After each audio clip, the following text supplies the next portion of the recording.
What do you say, Jack? Are we ready? Oh, well. You are good to go, Steve. Okay, thanks. What time is it? We don't know. Yeah, I think we're on the dot. Well, good morning. Sorry I didn't get to greet you all coming in. I'm Steve. I feel a little redundant doing this after 282 videos. Well, we're going to add 6 more today. I'm Steve Thompson, and this is Jeff Markow. And Jeff now has his own microphone, so there's no stopping him.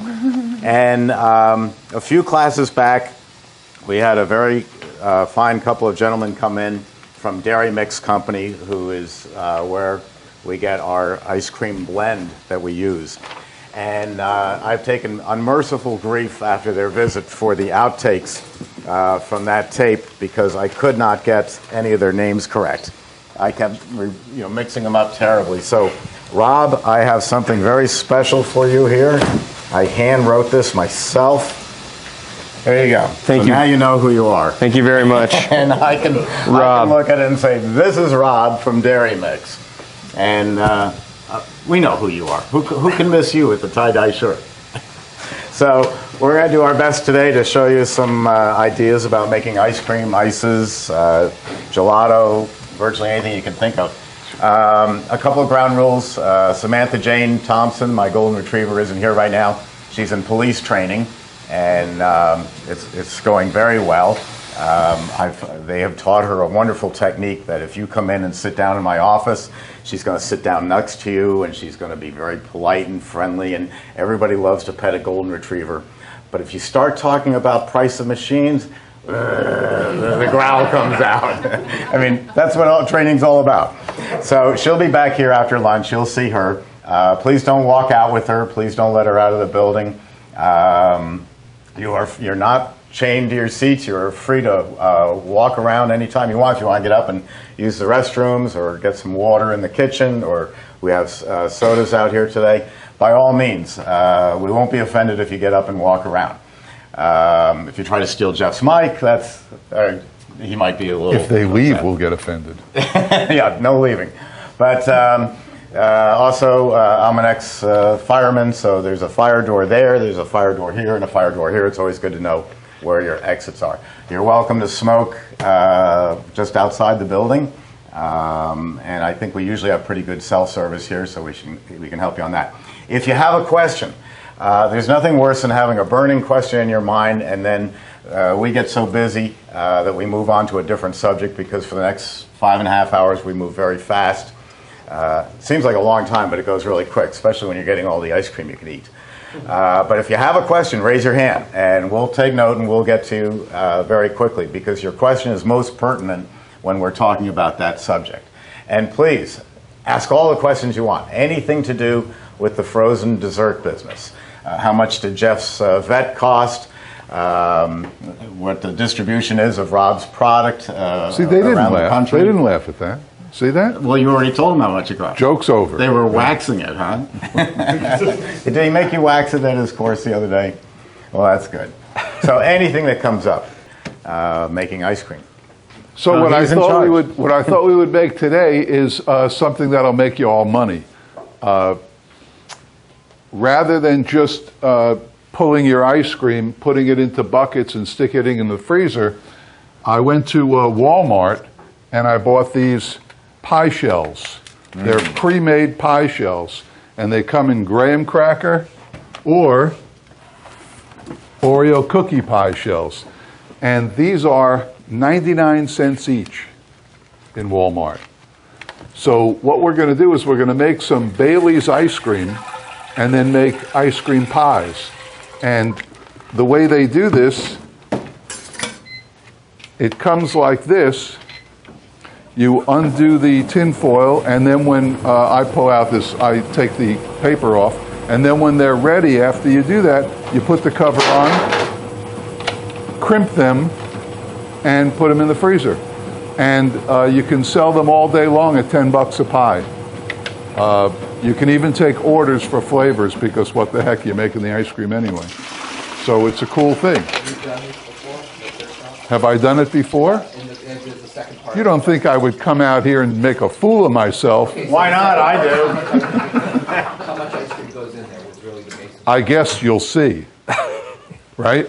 But I can't jot down, I guess I'll see. Is it? No, so just pay attention. I don't know how much goes in. That much. Okay, that's fine. That much. So the first thing you want to do, which I learned in the store is, I know, only I get away with it, is to prepare these. Because otherwise your ice cream's ready and then you have to worry about this. So I learned to prepare these. What? No. No, I made that mistake. I did. No, I'm at the pie shelf. Yeah, I No. made that mistake. You take these pie shells and throw them in the freezer. Yeah. Great idea. Get them pre-chilled. Right. No, they No. break up. They crumble. break into little pieces. Use them at room temperature. And then freeze them. Their labels come right off. And then there's a little sticky here, which you can leave for your customer or you can peel it off. It's okay by me either way. Whoop. The ice cream what are you doing? I'm sanitizing. Man, like having you around. Just here to help out. Plus, I'm going to get one of those things, right? Pour basket, yes, sir. What do they call a pour basket? Pour basket. Not P-O-O-R. No, No. not pour. Just the other homonym of it. The other homonym, huh? They sent somebody smart over here.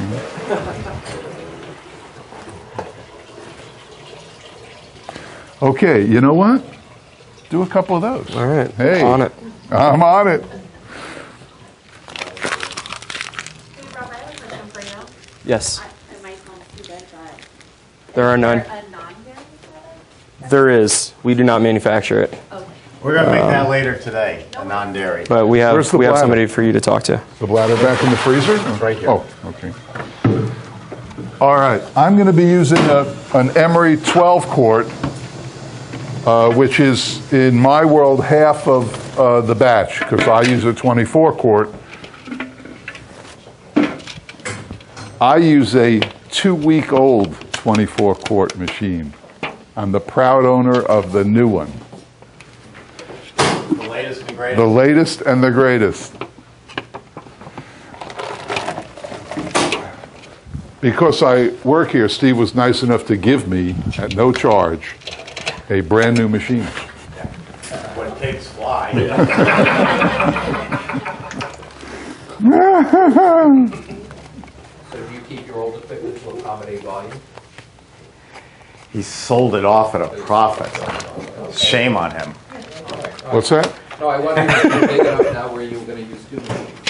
No, you always think about, when I started with the 6-quart machine, and when I graduated to the larger machine, I thought, well, I'll keep that for backup. It just collected dust for 6 months because there was no need for backup. And as far as small batches, I have to disagree with Steve a little bit. In my 24 quart, I can make a very small batch. It may not be in the manual, but I do it. No comment? No. All right. Did you take the water out of here? Freezing. Yes, I did. I'm still reeling from freezing out my machine. Don't worry about it. So we're going to make, for the ice cream pies, we'll make Bailey's ice cream pies.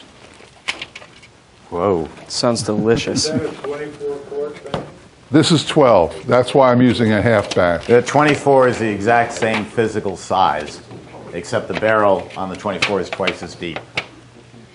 This is a 12. I have a 24. I normally would add 10 quarts of mix, which is 1 bladder. That's my measurement. 1 bladder is a batch for me. So here I had to measure out half of that. When you On these batch machines, the air that goes into the product, is it the air that's actually just in the cylinder, or is there sucking air from the outside somehow into the cylinder? It's the best way to describe it is if you take a bowl and put heavy cream in and stir it with a whisk, Right. it's going to remain heavy cream. If you take an electric mixer and put it in there, it'll become whipped cream. So no, it's not just the air in the bowl, it's just the ambient air around that the whipping action is expanding it out. So the faster we spin this, the more air you'll get. Air is not a bad thing. My father got called down to a Senate subcommittee one year because Senator Foghorn Leghorn was saying something about them dairy people, they's cheating the public, they're putting air in the ice cream. And Dad had to go down and explain, well, without air, it would taste like lard. You know, and we don't want to sell lard. So air is a very important component.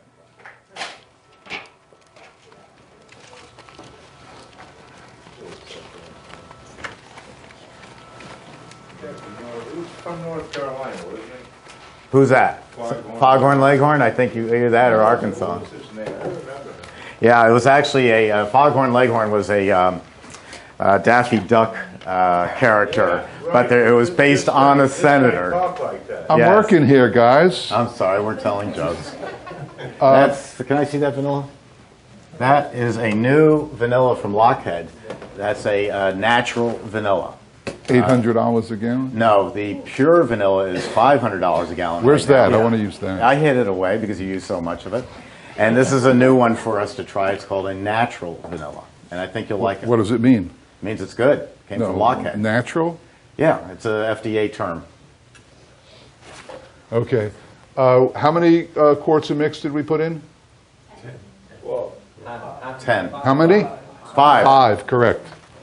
So we'll add 5 ounces of vanilla. Okay, natural vanilla. You don't want to measure? No. He didn't pay for this. How much is that vanilla? About $100 a gallon. And all vanilla costs will be going down in future years. Yeah. Yeah. It Let's has hope. happened in the past, just like it did with coffee. The market drops off, and the foreign countries that are supplying it realize the demand has gone down, and they drop it down to where it should be.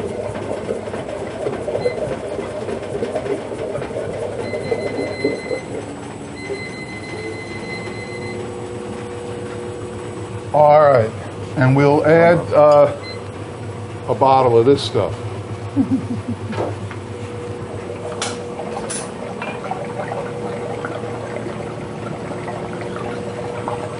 Whoa, look at that. What? Hey, the whole bottle? A whole How bottle. much do you use in your bigger machine? I use 2 in my machine. Okay. That's It's distilled water Irish and- cream. Distilled water and other ingredients. Right?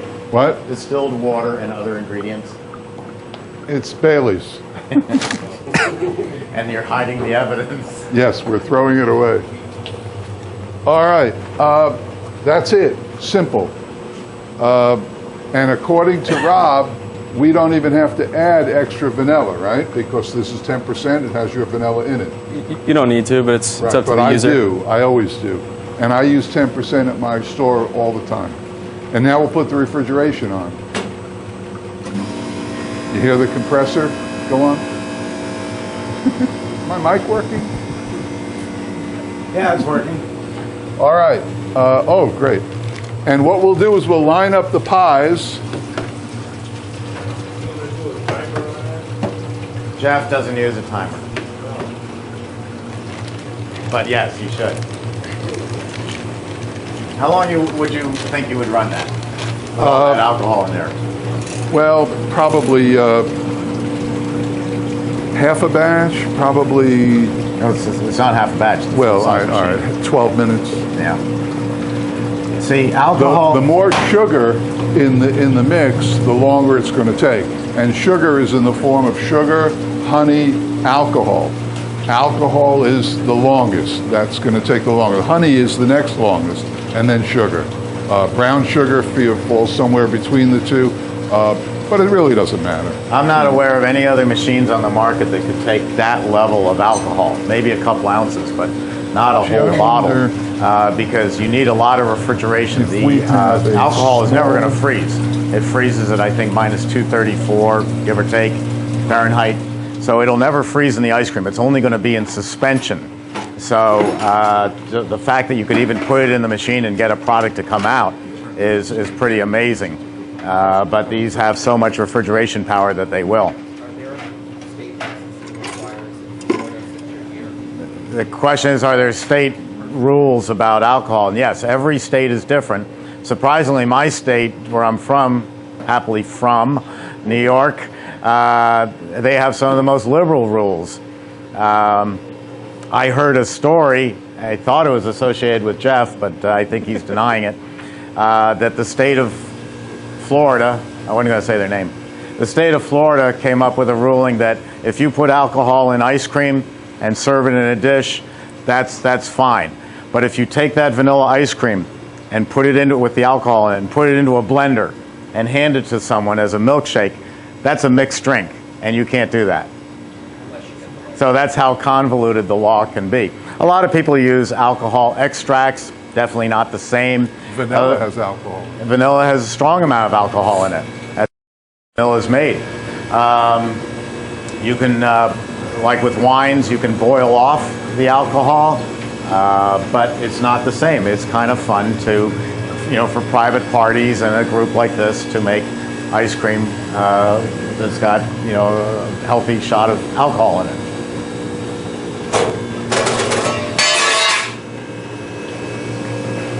Why don't we just take a hammer to the machine?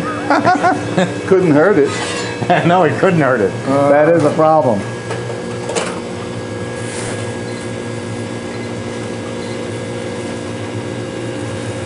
Come on, baby. You can do it. Yay.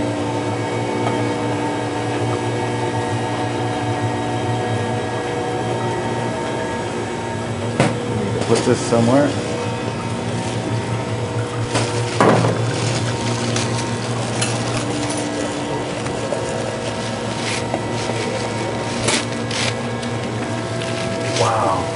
It's a good idea to just stick a spoon in the top and just taste it halfway through. You still got plenty of time to make changes. Not sweet enough, too sweet.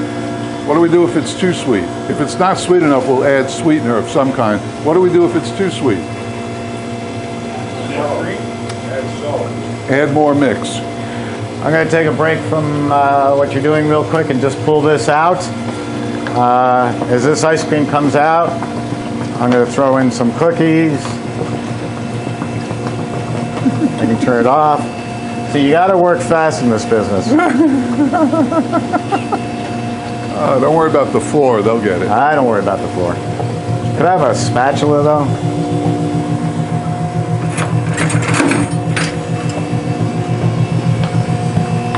Hank? There you go. You're welcome. Can we serve this to him? Do you have time? Do your thing. All right. If you all want to come, Rob, right over there are bowls and... We got them. You got them? We got them. Okay. How about everybody come up and try this?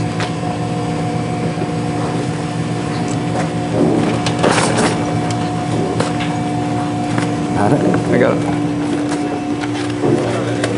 Do we do a serving? What's that? Scoopers. No, scoopers. Yeah, it's not very. There's another one in there. I gotta close this. No, we don't.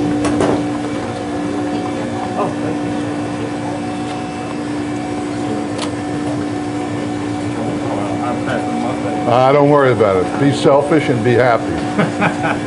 Eat all you want. We'll make more.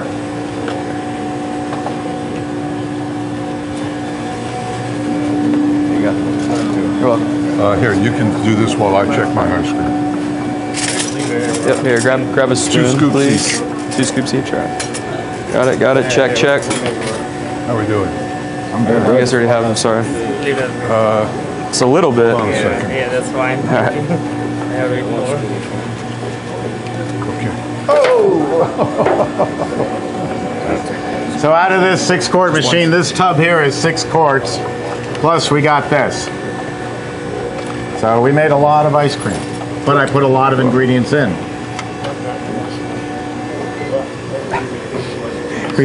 Someone has to eat Oh, it. that is good. Oh. Thank you.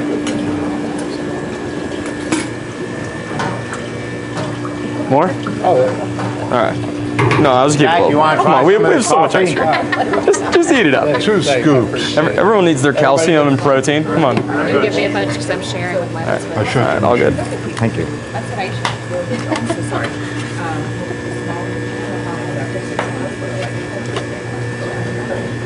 Thank you very much. You're very welcome. And I just want a little bit. Okay. Please. Yeah, maybe get around there.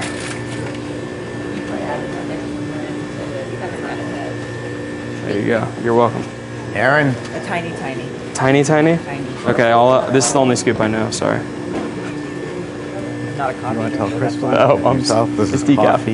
Yeah. I still want the taste. Oh, understood. Thanks, Rob. Yes, sir.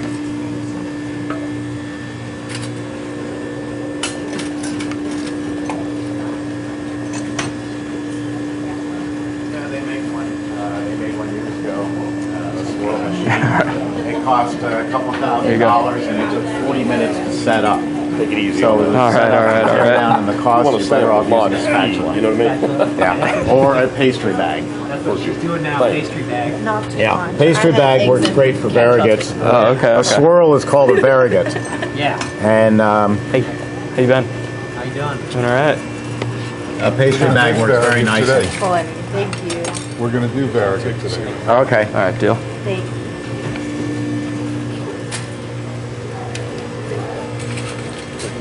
Yes, sir. this, Jeff? No, I didn't. I have the little loose in my mouth.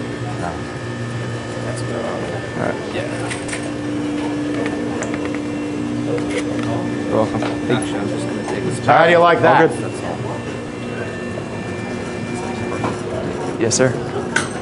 Oh, Jeff's pulling pies, so if you all can watch. Jeff's pulling pies. Can you see this up here? We'll get to you in a minute.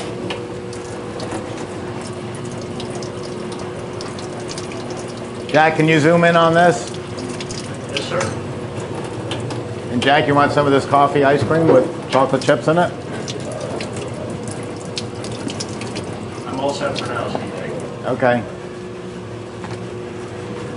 Jump to the idea now, which I first showed you on your video. Flash freezing, we call it. We'll get to that too. Yeah. What I like about this, selling the pies, Jeff can tell you that you get a very good price for them. But what I like about it is human nature. You bring home a pie like this and you take a slice as soon as you bring it home. You pull it out after dinner and you have a little bigger slice. And then if you're like me, 11 o'clock at night, you grab a knife and you pull out just a little tiny half-inch slice just before you go to bed. So you don't feel like you're eating a whole lot of ice cream and pie. I only had a little slice just before bed, you know, no big deal. And so the customer really gets a lot of value out of this, more so than, say, a pint of ice cream, because a pint goes so quickly. This will hang around in the freezer for a couple of days. Oh, so look at you making so those it's all nice- about how the customer feels. Did I get my money's worth? There's a And question in the what I back. thought we would do is I just was just wondering, just based on the machine freezing up, have you thought about on the screen having a timer built in? The only machine that has a timer in all my machines is this. And it's mainly there to turn on the refrigeration. The reason timer's I too don't, inconsistent. You never know how long a batch is going to take. that's right. The reason I don't do timers is every flavor is different depending on the sugar content. Vanilla might be 6 or 7 minutes. I'm not saying like a shutdown. No, I'm talking about any kind of timer. We don't do timers because every flavor is different. So if you say, I'm going to set it for 9 minutes, your vanilla is going to freeze up, your maple walnut won't be ready. The best way to make ice cream is, I have a friend up in New England. He has a sign over his door, says, we love you, we think you're great, I'm making ice cream, go away. And that's the gist of it. You can't be talking to people like this. You can't be on the phone. I tell people, go out and buy a cheap kitchen timer like this, costs $6, and so when this breaks, which it will, I just throw it away and buy another one. If it was built into the machine, Capajani and other people do that. They build them into the machine. Now it's a $235 timer with a $200 repair call, and while you're waiting for the repair call, your machine is down and out. It doesn't run. If this breaks, it doesn't take down the machine. So the real way to make ice cream is, if it's going to take, say, 8 minutes, set it for 5. Put it right there. Now I am getting ready for the next batch. I'm rinsing out my tubs. I'm getting my flavors ready. The bell goes off. I got 2 minutes to get back to the machine. I'm happy I froze it up. I can take a negative and turn it into a positive. I'm glad I froze it up, because now you just saw what not to do. What happens when you get so distracted? When I have people calling me up on the phone and they say, I'm in the middle of a batch of butterscotch swirl, and hold on a second, Steve, there's a customer, and they're serving the customer, and then they're talking to me, I know they're going to freeze it up. Your job for the next 2 or 3 hours is to make ice cream. It's not to do anything else. You tell your staff, don't come in, don't bother me, I'm making ice cream. So you really did see a good real-world situation of what can go wrong. Now look at these, look at how beautiful that is. And the other thing about ice cream is the flavor is enhanced after it's frozen. This will taste delicious now, but give it 6 or 8 hours, and the flavor will be that a little bit stronger. I've had people say, oh, that was a great vanilla, Steve, but it could have used more coming fresh out of the machine. Then they taste it a few hours later, and boom, the flavor has popped. Italian ice doesn't do that. What you taste is what you get. But the ice creams definitely are enhanced. We got to clear this stuff off for the moment so we can get the ice cream in there.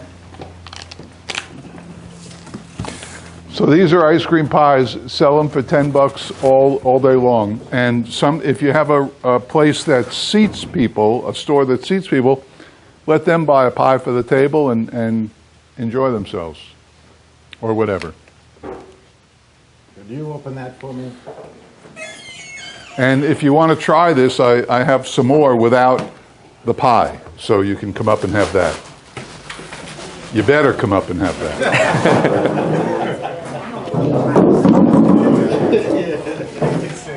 Can I have just a spoon? No, I don't want that. Just a spoon.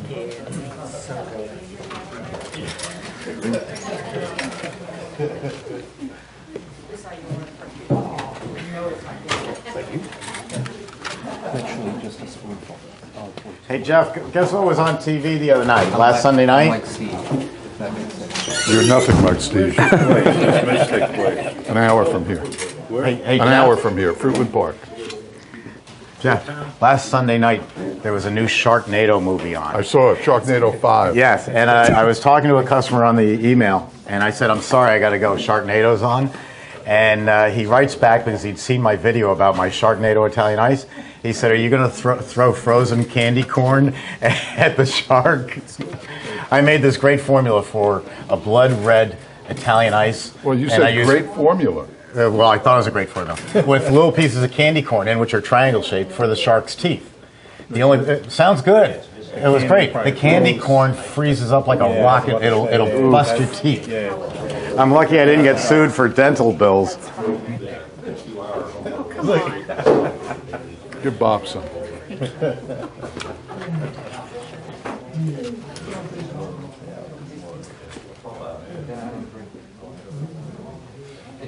Thank you. Oh, you're waiting here. We're here all day. Really? A lot of people wait all day for my ice cream. That's the best type of ice cream. Thank you, sir. Kim.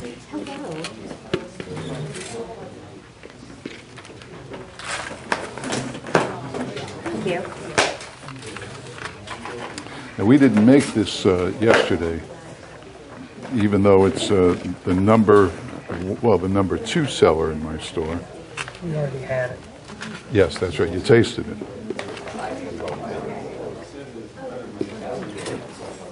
I thought a spoonful would do me. I think so. Sorry, that's all you get. Come back. That's all you get. That's all you asked for, a spoonful. When I tasted it, I had to come back. Thank you. Want some, Rob? Yes, please.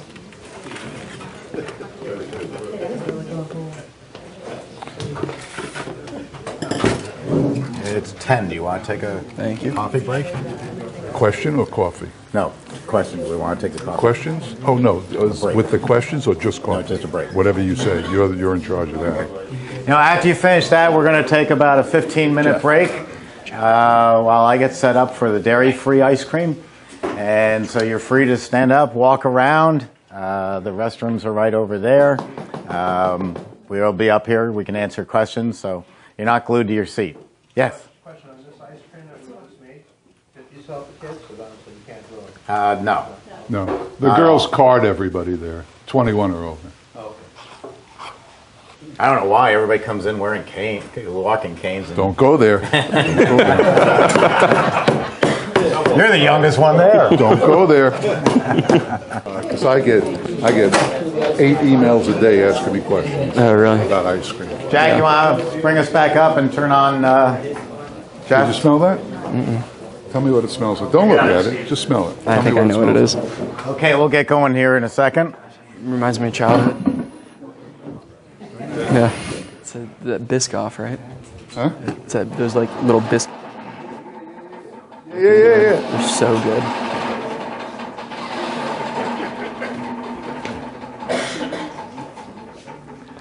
Peace. I am in the process. Do you want to grab another chair and sit in? I'm on. Okay, I'm going to now make the Blackberry Wine dairy-free. Let me get this started, and then I'll tell you all about dairy-free. We'll sit down, and I'll open with that.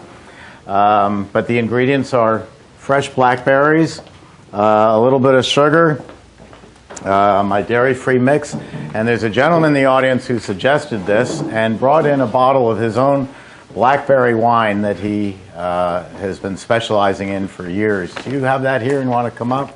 There, help yourself. Great. Open it though.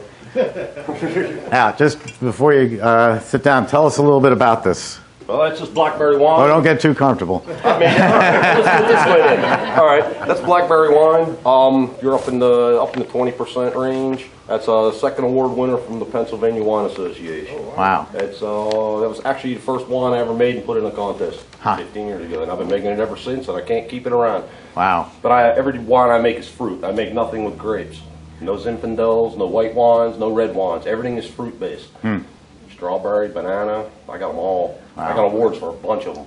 Well, thank you very much. And my bottle is where? Oh, you get this, Jeff. The very last bottle of that batch. You get to take this home. The very last bottle. You gotta wait till next year for me to get it again. Right now, next is strawberry. What's the name of your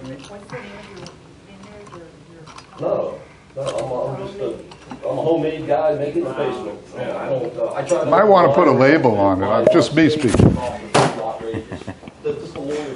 Now remember, this is more than a 750. Oh, I'm not using those. Okay. Here. Well, how much you need? Well, I was going to try to bring my mixer over here, and I guess you've got enough cord to do it. Mm-hmm. How much wine do you need? I'm only going to use. I'm going to use 12 ounces. 12 ounces. Yeah. Okay, here we go. This is going to. We're going to make this in my newest machine. This is our CB-100 batch freezer. There's a very specific market that I'm targeting with this. I'm targeting small, executive, family-owned restaurants, country clubs, and the largest buying group that has ever come along since us baby boomers, and that's the Millennial Age Group. The Millennial Age Group has a lot of money. They are very, one lady I told that to, and she said, of course they do, but they've been living in my basement for 4 years. But we can get past the jokes and look at the Millennial Age Group as a buying group. They're going to be around for a long time. When I was 18, I had a friend who was a little older than me, and he was a stockbroker. And he said, I'm going to spend my career tracking you. And I'm at the bottom of the baby boomers. Jeff's at the middle of the baby boomers. And he did. He said, at 18, you're buying cars. At 22, you're getting apartments and going to college. At 28, you're renting a condo and getting married. You're buying, at 32, you're buying baby supplies. you're buying a Dodge Caravan at 40, and you get up into the 50s, and maybe you're buying a second home, all the way up to now you're looking at a Jimmy Buffett retirement community in Daytona Beach. How cool does that sound? But the point was, he tracked us and bought whatever the largest group was buying.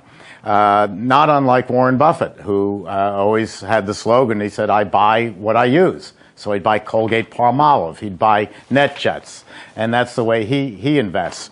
I'm looking at the same thing with the millennials, and what I saw is a few years ago, a great idea came out called a shared kitchen, where someone like me takes the money and builds a full-size kitchen and then charges you $25 a day to come into the shared kitchen and make your specialty brownies or your cookies or your pasta or your ice cream or sorbet. And that's how you started your business. Well, those shared kitchens have gotten up to about $35 to $40 an hour with a 3-hour minimum. So you do that times 3 times a week, and you're looking at several $100s a week that you don't have starting a new business, but you don't have the money to get going. And as a group, I would say that this age group wants to experiment before they go into business. Jeff and I would tend to disagree with it. He stepped out of the room, or he'd be pulling out with little hairy heads.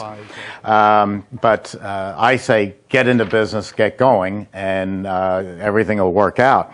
But a lot of people cannot afford shared kitchens anymore. They want to experiment with their flavors. So I came out with this model, the CB-100, which runs off of regular house current. It's all 100% made in the USA. It's a Copeland compressor. Anybody who knows Copeland's, that's the best in the world. Everything about this is the same as my bigger machines. Decades-long lifespan, only a smaller version of it. And it's very unique. It is our only vertical freezer. And we did something that nobody has ever thought of before. The bowl actually comes right out. The freezing chamber is in here, but you drop in a bowl, and look how few moving parts there is. There's the bowl, there's the bearing that the dasher rides on, that goes in there, and then the dasher goes in. And that's all the parts. And so you put that in like that, drop it down, and when I turn it on, the chamber around it is going to get cold. It makes it less efficient, and it is small, so it's going to take about 20 minutes to freeze, where these are going to do it in about 8 minutes, minus the alcohol. And then when that's ready, you just push this lever, it pops it out, and they were supposed to, oh, here we go. Then you drop in another bowl and make another flavor. So you would have a bunch of these in your restaurant for all different flavors at any time that you want to make it. So let me just rinse this off a bit, and then we'll... If you buy extra canisters, yes, they come with the bearing. Yeah, they're $65 for the canister with the bearing. So I think that's a very fair price. What's the purpose of the bearing? The bearing is so that the dasher has something to ride on. It's not riding on stainless steel. It's just riding in the barrel. And, we're always looking for ways to find out how can the average customer break my machine. And so the first time I introduced this last month, I put it all together. I'm making the product. I got everything in that's in the bearing, and I go on, and I cannot get that motor to engage. And I looked at it, and I said, wow. Went out to my vice president, chief engineer. I said, Slade, I have found the first thing people are going to do wrong. It's not engaging because I put the dasher in upside down. So there you go. Going to be that simple. And so this will be ready to go, and I'm going to pour my product in here. And we're going to try this dry Blackberry Wine to make a dairy-free sorbet. So I've mixed up the dairy-free. This is called Mommy's. Do I have the aluminum bag around? Yeah. This is something new I found, new to me. And it's fantastic. I've been experimenting with coconut-based ice creams for several years. And quite frankly, they've all been awful. They tasted good when it came out, but they froze up like a rock. And, you know, it couldn't tell people, well, you got to go buy a separate freezer just for the dairy-free. This product is all vegan. We have our resident vegan here at the factory, our senior accountant. She's read through the ingredients and said, yeah, that's all perfectly vegan, ready to go. And they used to call this vegan ice cream. But vegan ice cream, just in my mind, it sounds like someone who's in their 90s, who weighs 98 pounds, and you look at them and you say, boy, I wish I could buy you a steak. You know, you just look so emaciated. Vegan is not a great term. Dairy-free is a term that the millennials came up with in Los Angeles, and it's great. I love the term. It rolls off the tongue, dairy-free ice cream. Totally illegal term. You know, technically the FDA could come with 2 Chevy Suburbans and haul you off to a black site in, you know, Istanbul, for using dairy-free and ice cream in the same term. The federal government says you have to have 10% fat, right? Yep. It's got to be 10% fat in there, total solids, in order to even call it ice cream. Well, they may have to change the rules because there's going to be so many millions of people selling quote-unquote dairy-free ice cream. What I like about it is, and I get into this argument with some of my old-timers up in New England and Chicago and anywhere in the country where we put them into business 40, 50, 60 years ago and they're running strong. And I get the comments, I'm not selling anything that doesn't have a cow head on it. And I go, yeah, well, that's very well. How's that 8-track player in your car working out for you? Times do change. I do not believe that this is going to replace ice cream. No way, no how. Ice cream is still the best and most loved frozen dessert in the world. But as I tell people, you don't know who's not coming into your store. And the millennials as a age group and as, you know, as generalization only, as a generalization are not fans of dairy. Whether it be that they don't like cows or they don't like the taste of dairy, they're not using dairy in their coffee. And so you live with the situation that you've got a whole largest block ever of people who at this time in life don't like dairy. Not to say they won't change. And I would add 2 to 4 flavors of dairy-free into my repertoire of ice cream. Jeff would have a different opinion because he's got a very specific group. He's got a group that comes there. His reputation is the highest quality ice cream in the world, and that's what they come for. But for new businesses, I think 2 to 4 flavors of this is going to be fantastic. There's an expression in restaurants, and that is you're the patron of the restaurant, I'm the restaurant owner. And you, the patron, have the ultimate right of power, and that ultimate right is never to come back. So if I have bad service, if my food is served cold, if you don't like what I'm serving, you know, you're not going to tell me. You're just never going to come back. So these ice cream parlors, old-timers who have been my bread and butter forever and will continue to be, don't know who they're missing because they're just not coming through the door. And you and I may go to a cocktail party. I don't have a phone on me, but you and I go to a cocktail party. And, you know, I say, hey, look, I just got a new iPhone 7, and it's really cool. It does this, this, and this. And you say, yeah, that's great. Maybe I'll get one day. A millennial, again, I'm generalizing, a millennial goes to a cocktail party and says, I just found a place in town that has dairy-free ice cream. Oh, really? Send it over to me. I send it over to you. You send it to 20 of your friends. Your 20 friends say, whoa, dairy-free ice cream. They send it to 20 of their friends. By the time that cocktail party is over, there are hundreds of people in this town that know that you sell dairy-free ice cream. You have now contacted a major group that you never knew that was there. Now, is this going to morph into something else? I don't know. I study fads and trends. Salted caramel ice cream was a fad. Popsicles were a fad. I'm sorry if you're making a lot of money. There's exceptions to everything. Somebody out there is making a lot of money selling popsicles. Popsicles are a fad. Ice cream sandwiches using good quality cookies is a fad. As Jeff will tell you, every person on earth either loves ice cream or wants ice cream. It's the biggest market that there is and always will be. But I think this is a trend, and it's not going to take over. I'll give you an example. Paula, my wife, who you speak to here in the office, she's our office manager. Her father was NYPD, New York Police Department. And Paula and I met later years, and we got married. And when I was courting Paula, since I have a whole factory, I used to, I got to get in good with the old man. So I would make ice creams, really good ice creams. And he said, not eating that. I only eat Breyers, no sugar added. Don't want all that sugar in there. No sugar added. He would then proceed to take a bottle of butterscotch and pour it all over the no sugar added ice cream. So where is dairy-free going to be in 10 years? Is it going to be modified because the millennials have discovered that there's nothing on earth like a banana split? I don't know. But I can tell you, it's like I said, it's the largest buying group to come along, and it's buyer beware to ignore them. You do not write off a group of people that big. Their buying habits are different. On a weekend, I would go out and buy a couple of boxes of Boone's Farm wine, and that was the weekend.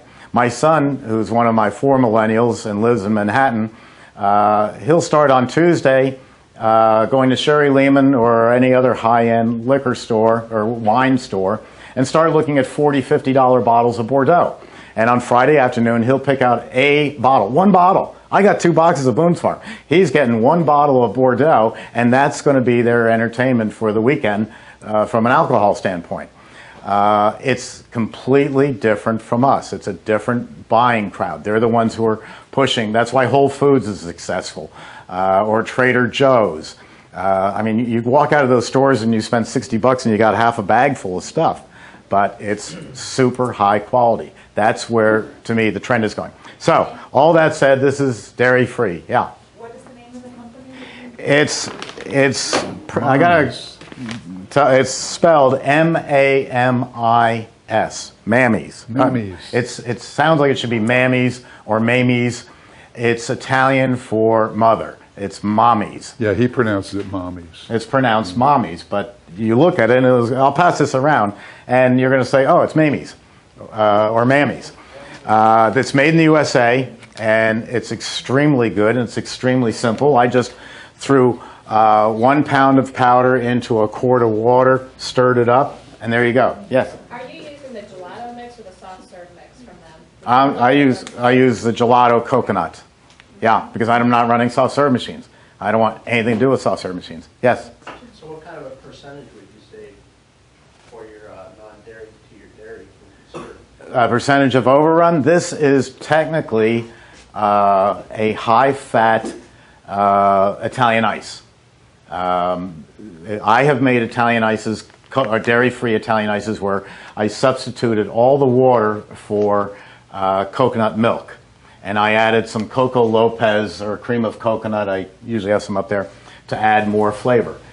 And it just didn't come out as good as this. And again, I told you early on, I don't sell anything. I'm not here to promote their product. I'm here to promote the industry and what I see as how to make good money in the industry. And again, I have said now for several months, nobody's going to open up a store that's all dairy-free. And of course, one called from San Francisco yesterday, all 100% dairy-free. I think that's kind of like having Barney's department store and only selling brown suits. What if I want a blue suit? What if I want a gray suit? What about a seersucker? I think it's a little too, as we call in broadcasting, too narrow casting. Yes? Does it scoop at a different temperature? Ah, that's the beauty. Does it scoop differently? It scoops the same as ice cream. I've got it at 6 above in my freezer, and it's scooping just as nicely as the ice cream. My dairy-free, which was more of an Italian ice, is rock solid. So you have to buy a separate dipping cabinet, which for Italian ice, I mean, why not? It's the cheapest stuff on earth. But she's got a blend here that is great. If you want to write it down, the vice president there is Nate, N-A-T-E, O'Donnell. And I don't have it with me, but if you call here, I can give you Nate's email. I guess it's Nate at M-A-M-I-S, with an S, M-A-M-I-S, gelato.com. And if you've got a machine, you can even arrange to get a bag of the product to try. You may have to pay the shipping, but I think that's about it. Anyway, great stuff. That's what we're going to make. Now, this machine, because of its design and its nature and how it's going to be used, is not going to make ice cream in 8 minutes. It's going to take about 20 minutes. So we're going to load this up, and we're going to let it run, and then Jeff and I and Rob are going to answer some questions from the audience and some that came in. One I'm looking forward to is how do you come up with a formula? This formula, if it fails, it's because my math was off. I spent 3 hours 2 nights ago doing the mathematics on this to raise this up from one of those crummy little home recipes in House and Garden up to where you could use it in a commercial machine. So I've got my dairy-free mix in here. This one I'm going to mix everything in. Let me ask you something. Yeah. You said you took 1 pound of that stuff, right? Yeah. And how much water? 1 quart. So you're looking at 1 quart per pound of that? Yeah. Okay. Yes. It costs more than Rob's Dairy-Mix. If I had to guess a number, I'd say about 33% more. But this is one of the rare cases where I would never recommend two price lists. I think that's very confusing. Backtracking. Way down in the Keys long ago, I went to an ice cream parlor and she was buying from 2 different suppliers of ice cream. So the butterscotch or the salted caramel, a scoop was $2.25 and the vanilla was $1.85. So I was expecting to buy $1.80 for 2 scoops, $1.85 times 2. No, she had 2 different price structures. I left there angry. I don't know why I was angry, but I just thought, this is crazy. Don't have 2 price structures. With this product, and I would do it with alcohol ice creams, but with this product, I would have a different price structure. I would say dairy-free, and if I'm getting $3.50 a scoop for 4 ounces, I'd probably get $4.25 or $4.50 for this. I think it's so completely different and so unique and trading to a specific group that you can afford a different price structure on it. I like this. I find that a secret about getting older is you get older, you don't tolerate 16 ounces of T-bone steak like you used to, or 16% butterfat Haagen-Dazs. So I like the fact that this is high in fat, but it's high in coconut fat, which is super healthy for you. You're going to live to 140. What else did you put in there? I have only put in, here's the formula, sorry. I've put in the wine, some cane sugar, the dairy-free mix, and blackberries, if you'll pass those around. And I probably won't use all of it. Wait till they see your mixer.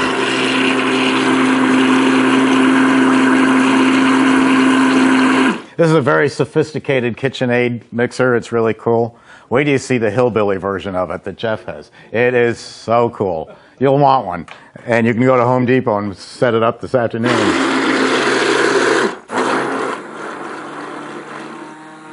Okay.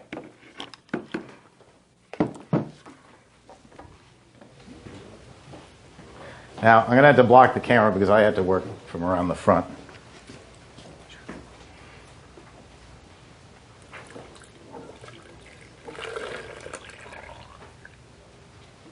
That looks about right. Okay.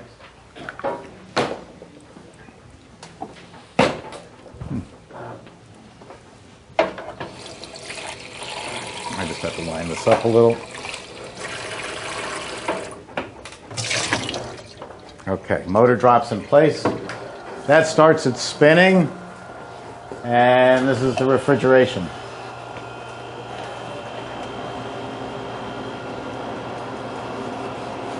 And we're off to the races. We'll just let it go like that. You guys want to have a seat? I'm sorry? This one has a timer built in, but I am going to keep checking it from time to time. I want to start off with just one little thing. I always like to share with people ideas that come my way, and I had no idea how much people study these videos. We have, Jeff and I have 281 videos out there on YouTube talking about or disagreeing just about everything on earth except politics. And I was amazed how much people watch carefully. They pick up every mistake I make and call me on it. Well, one customer who's in the audience here today, and I won't point him or her out because maybe it's like AA. Hi, I'm Steve Thompson and I'm a diabetic. I'm a type 1 diabetic, and the customer saw that I had hanging off of me basically a miniature IV setup. It's called a pump, and it had wires. Wires go to here, wires go everywhere, and it's a real pain in the neck, and I wore that for 13 years. And he said, no, there's this new company called Omnipod, and it's completely wireless, and so there's no pump here. I gotta just show you, this is where I'm wearing it today. That's called the Omnipod. That's got enough computer work in it probably to run the space shuttle. And that's got the insulin in it, it's got all the controls, it's all set up for me, and I just stick that on and it's good for about the next 3 days. What a difference. I mean, my old pump was about $12,000, and every time I jumped into the Atlantic, I lost $12,000. So you learn pretty quick not to jump in the Atlantic, wearing an insulin pump. Or you've got these cables coming out of you, very thin, but you're walking around your kitchen, it's late at night, you're looking for that ice cream pie of Jeff's, and you catch on a knob, and all of a sudden, boom, you're thrown back because all the controls have come ripping out of your body. So that's pretty cool, and so if anybody's interested about learning about Omnipod, and it's for type 1 diabetics, those of us who don't create any insulin on our own. Is this an ice cream class, or? I just wanted to show them what's new. Next, we're going to talk about Jeff's Corvette. Beautiful. You lead off. Go ahead. Me? You. Okay. As you know, we do a lot of videos, and I run a class, a course, and I get emails every day asking questions about ice cream making and store ownership and all that. I'm going to leave the ownership and location and sales tax and insurance, leave all those questions here because he doesn't really care. What we'll talk about is ice cream questions, and I got a few here. One of them is some of my ice creams are hard as a rock in the back, and the girls can't scoop them. What am I doing wrong? What can I do? It's a legitimate question, right? Sure is. If you can't scoop it, you can't sell it. Right. We keep our freezers in the back between -3, -5 or so, something like that. And we make the ice cream, take it out, put it in the back, put it in the freezers. When the girls are scooping at night, of course, we have freezers up front which are stocked with the same flavors, and those too are hard as a rock. So what to do? What to do? What to do? What the girls have discovered to do is that we open at 6 o'clock at night. So they get in at 5 to get everything ready, get the chairs down, all that stuff. And what they do is they take out the ice cream tubs that they know to be the hard ones, the rock hard ones, and they temper them on the cabinet for about a half hour. And then they put them back in when the people come in at 6 o'clock to buy ice cream. And that solves most of the problem. The reason they don't get harder quickly after they put them back in the freezer is because the traffic in my store anyway is so much so that the freezers are constantly opening and closing for them to get the ice cream out, and that raises the temperatures dramatically. So all through the night, they're fine. When they leave at 10 o'clock, they close the freezers, obviously, and so by the next morning, they're hard as a rock again. And it's hard to scoop. I can't even do it. You take a couple of flavors, and some are harder than others. They don't have to take the coconut out. They don't have to take my adult flavors out. They don't have to take, well, the ones that seem to give them a problem. Coffee seems to get hard as a rock. The Oreo seems to get hard. Vanilla? Vanilla. You don't sell vanilla. French vanilla. And that's not too bad.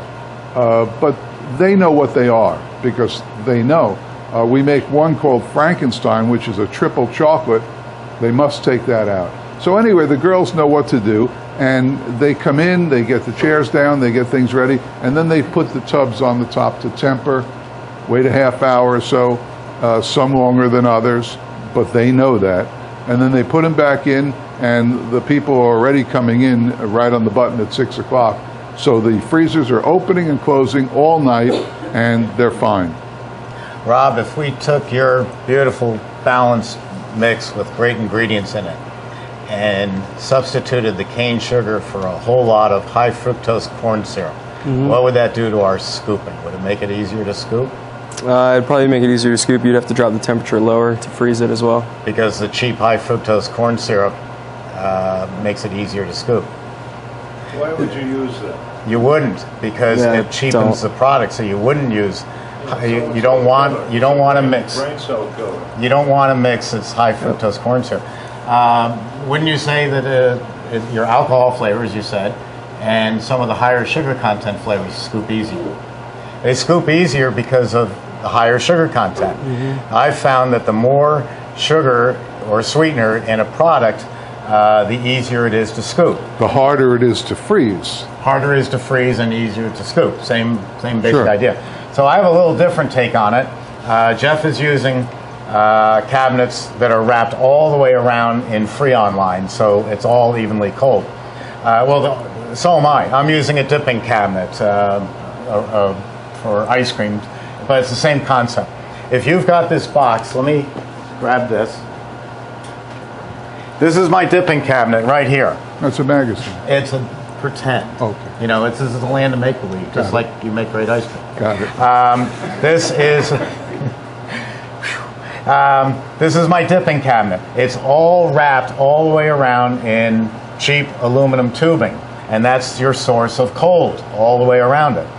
So if I put a tub here, it's getting hit by this one wall of cold.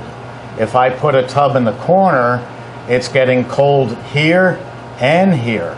So this cabinet may all be set at one temperature, but it's not all equal. The corners are colder than along the long line because there's more refrigeration hitting that one tub. So you take your hard to scoop flavors like coffee, vanilla, and chocolate, and you put them along this line, and you take your high sugar content or your high alcohol or your alcohol content flavors, which are running soft to begin with, and you put them in the four corners. And now everything will scoop very close to being the same. If I go to an ice cream parlor and I see the server struggling with an ice cream flavor, I know the owner doesn't know that about the dipping cabinet. It's not anything they're doing wrong other than they don't understand the logistics of the cabinet, that the four corners are colder. And if I go into an ice cream parlor and all the flavors are soft, and I check the temperature and it's still at proper temperature, I know they're buying a really cheap ice cream mix with high fructose corn syrup in it, and I walk out because I don't want to eat that stuff. What's next? You must have something. I had a customer call last night, and he said, would you please talk to people about coming up with a recipe, and how do you do it? And I wrote him back. We're going to do that. We're going to do that. Okay. Well, I thought we'd just talk about it a little bit right now. It's better to show him.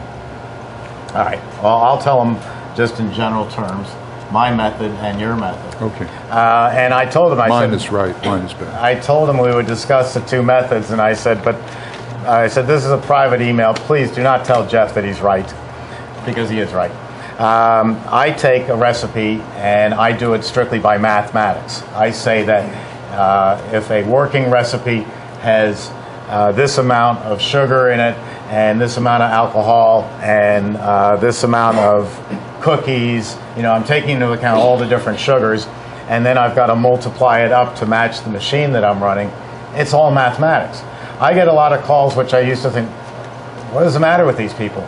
But now I realize they do have a bona fide reason. If you've got a 24-quart recipe of mine, 6 gallons, and you want to translate it down to this, they're saying, how do I do it? Well, in many cases, you just keep dividing by the size of the machine. The 12-quart makes twice as much, or the 24 makes twice as much as the 12. So you would cut your recipe in half. If you're doing the CB-350, it makes 1/4 as much, so you divide by 4. But it doesn't always work, and we'll find out this afternoon if it did work, because I spent a long time on the lemon ice cream, and Jeff would just look at me and say, what are you doing? It's taste. How does it taste? And I think the difference is I can afford to experiment and throw stuff away because I'm not running an ice cream parlor. I'm trying to come up with a good formula for this class. Jeff is making formulas that he wants to sell tonight, so he's got in his mind what's going to taste good. His general rule is too much is never enough, and he's correct. He's taken some of my formulas and added more to them, like the vanilla, and it's come out better. I used to use M&Ms. I would throw M&Ms in, and I would have a good M&M flavor. Jeff showed me you take those M&Ms, you freeze them down solid so they don't turn to mush, and put them in the Ninja blender and turn them into a powder. And now all of a sudden, you know, and a light goes off in your head. Wow, you're going to have more surface area of flavor if it's been ground up in a blender. My machine will grind up a lot of stuff and leave some, you know, proper size pieces. But there's just some flavors like the M&M that it's just such a better ice cream if you put it through the blender first. Actually, all candies can be great ice creams. When you go into an ice cream parlor and ask for Snickers ice cream, really what you're getting is vanilla ice cream with a lot of pieces of Snickers in it. But in order to make true Snickers ice cream, cut the Snickers bars into little pieces, freeze them, put them in the Ninja, and make Snickers powder. You can't do this with a regular blender or a food processor, it won't work. But in this crazy machine, it works. And you come out with Snickers powder. And the powder will actually dissolve in the ice cream mix, and therefore people will say to you, is that vanilla or chocolate? And you say, no, it's Snickers ice cream. Because the ice cream, the cream has now turned to Snickers ice cream. And I've done it with, well, we're going to do it today with a new flavor that I came up with a few weeks ago, and it's selling great. Payday. Does anyone have Payday ice cream? Payday candy bars? Yeah. I love Payday candy bars, and I always wondered, how can I make Payday ice cream? Well, today we'll make Payday ice cream, and you'll see how it's done. Sounds good. Yeah, very good. So I got another question. What can I add to my ice cream that won't dissolve in the machine to give it some texture? And that's a pretty good question. And what I do is of course you can add chocolate chips, but everybody does that. I buy bags at Restaurant Depot of Nestle Crunch pieces. They're all chopped up Nestle Crunch. And they maintain their integrity in your ice cream in the machine. So you get, and nobody knows what they are, now they do, but it's a great alternative to chocolate chips because it's little pieces of Nestle Crunch, about the size of about half a marble. They don't know about marbles. What size is that? Like 2 chocolate chips together, right? Yeah. And they're Nestle Crunch pieces, which is milk chocolate, not dark like chocolate chips are, and it's got that Rice Krispies, but they don't know that. It's crunch. So that works great in ice cream, and now you're different from everyone else. The other thing I do is I buy bags of Heath Bar Crunch pieces, and those are already chopped up in the bag. They're 4-pound bags, I think.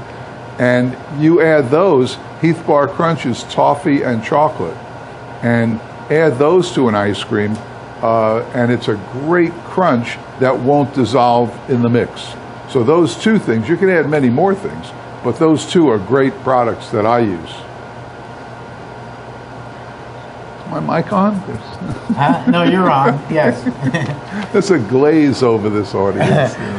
How about some questions from the audience? Sure. So when you freeze a Milky Way and you grind it down, do you have to refreeze it?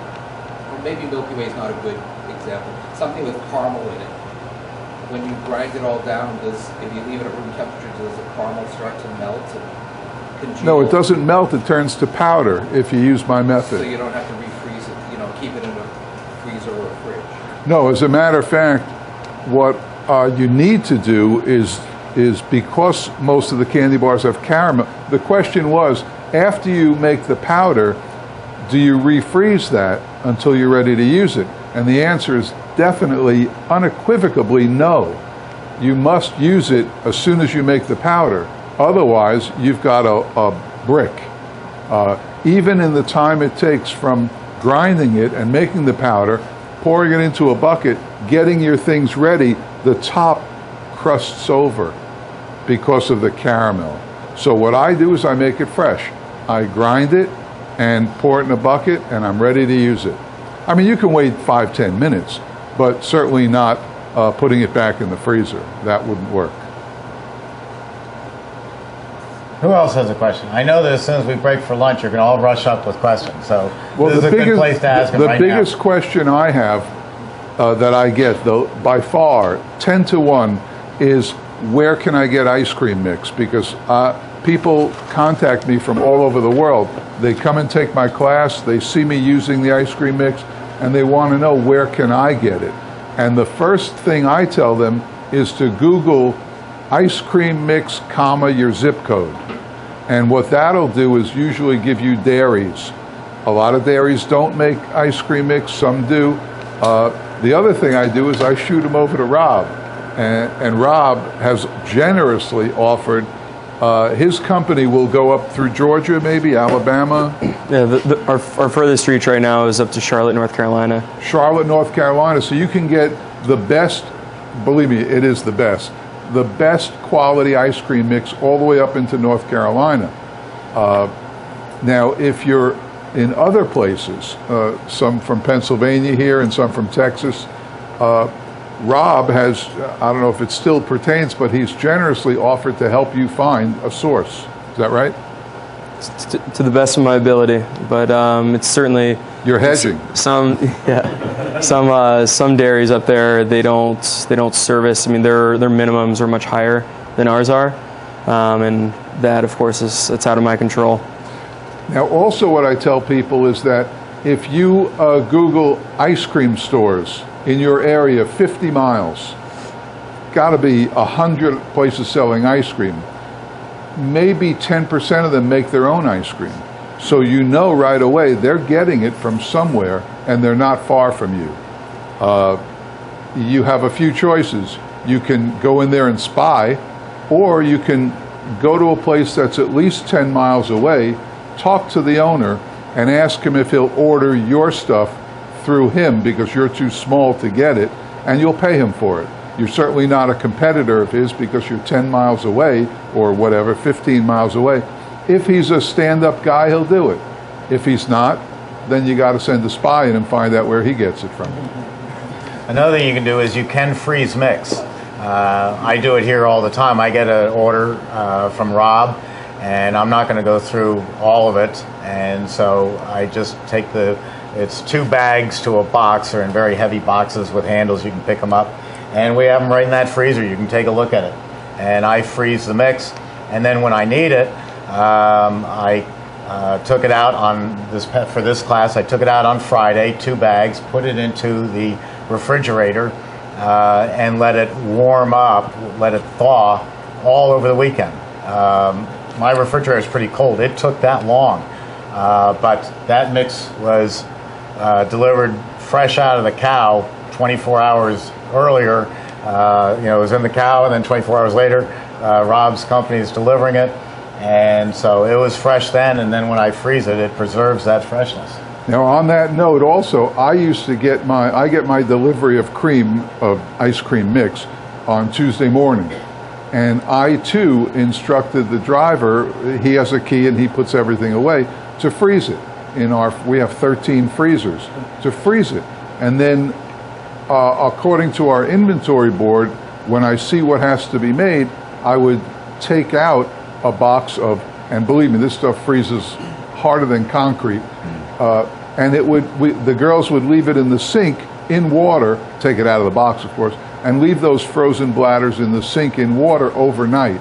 And 24 hours later, they would be defrosted enough, thawed for me to make ice cream. Well, I've been open 8 years, and it took me 7.5 years to figure out that that's not very productive. We're a high volume store. So what I did was I bought one of those double door coolers, the Coca-Cola type coolers, a nice double door one. They delivered it, and now the guy comes on Tuesday and puts 12 14 boxes of mix right in the cooler, and they're ready to go anytime.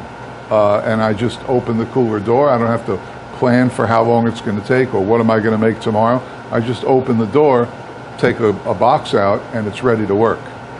Rob, what's the shelf life on ice cream mix once it's delivered to the store? So it's 28 days from production date. Every single one of our boxes and every single one of our bags has the code date on it. So it's not left up to your interpretation or our word versus your word.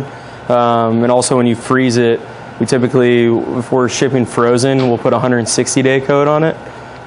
We say you can push it to 6 months, but I would use it within 6 months. And it typically, I was mentioning to a gentleman in the back, I would thaw it just like you would a fine steak. I personally would not put it in water. I can't endorse that because I've heard of it breaking up before. Definitely don't put it under hot water. What do you mean? I would just the composition. It's not as smooth and. I never had a problem. Anyways, I don't know. I don't want to leave it up to the user. I'd much rather have you just stick it in the fridge and thaw it out for 2 to 3 days, just like you would a nice No fillet. offense, but in 2-3 days, that's not going to thaw. That stuff is hard as a rock. And Okay. Depends on the temperature of your freezer. Yeah. Refrigerator? Your freezer. If you've got a 0-degree freezer, it's frozen at 0. If you've got a 20 below. Well, okay. But 28 days fresh is a long time. You should be able to go through your order in 28 days. Yep. Andrea. What is your minimum, and then what is the minimum of most other dairies? So, I mean, our minimum. Repeat the question. Go ahead. So Andrea asked what our minimums are, and then what the other dairies' minimums are. So our business was founded on, my grandpa met the former chairman of McDonald's back in 1958. So we've been supplying McDonald's since then. However, he's also prided himself on the mom and pop's deliveries. I never intend to cut that out, at least for the foreseeable future. And our minimum it's 25 gallons or 5 cases. That's for the state of Florida. However, when we go outside of the state, it's most cost effective to ship 250 gallons or 50 cases, and that's a full pallet or full skid, however you want to dictate it. But if you're shipping 10 cases out of state, you're going to be paying more for the shipping than you will for the mix, which to me, I can't imagine you're going to make much of a profit on something like that. You try to go local. Yes, ma'am. You try to go local. So you'd be better off buying local where you are. As local as possible, but there aren't many dairies out there that are still catering to the mom and pops. Many of them are more shifting towards, for instance, on minimum would be, I don't know, say somebody's looking for like 1,500 to 2,000 gallons a week. That's how much you would have to be buying. They deal in bulk. They're supplying all the major quick service restaurants around the nation. Some of these dairies are supplying them nationwide. We're just really in the state of Florida. And as far as our quick service restaurants go, in the state of Florida and then the Caribbean. But yeah, I'm not going to name any names, but they're out there. You'll run into them. I've never had a problem finding a dairy anywhere in the 50 states, including Alaska, Hawaii, and Puerto Rico and the Caribbean, where I couldn't get fresh or fresh frozen dairy mix at a reasonable quantity. They're out there. That's a great resource. You're a great resource for that. Every time we hear of a dairy, we ask how the people like them, and then we put it on our list. And there's some faraway places where our machines are. At the very worst, there's 2 companies, Cisco and American Foods. These are the big trucks that you see. Cisco is CYSCO on the side of the truck. And they're the ones who are delivering fruits and vegetables and meat and other things to restaurants all over. The trucker might have 30 stops a day dropping off grapefruit or frozen this or that. And many of them will carry ice cream mix for you. And it is going to raise the price as opposed to having a dairy right down the street. But if you're in Anchorage, Alaska, you're used to paying more for foodstuffs. than someone in Orlando, Florida. So it's a fact of life. The further away you are from the source, it's going to cost more, and you expect that. But not had any problems whatsoever, which is good. How much is a box? 2 platters. I'll discuss that off camera. It varies, and it varies by the price at the time, because the dairy industry is one of the first industries that the government ever controlled. Just a quick history. You might have seen growing up somewhere an old tintype. Those of you who don't know what a tintype is, it came before 8-track players.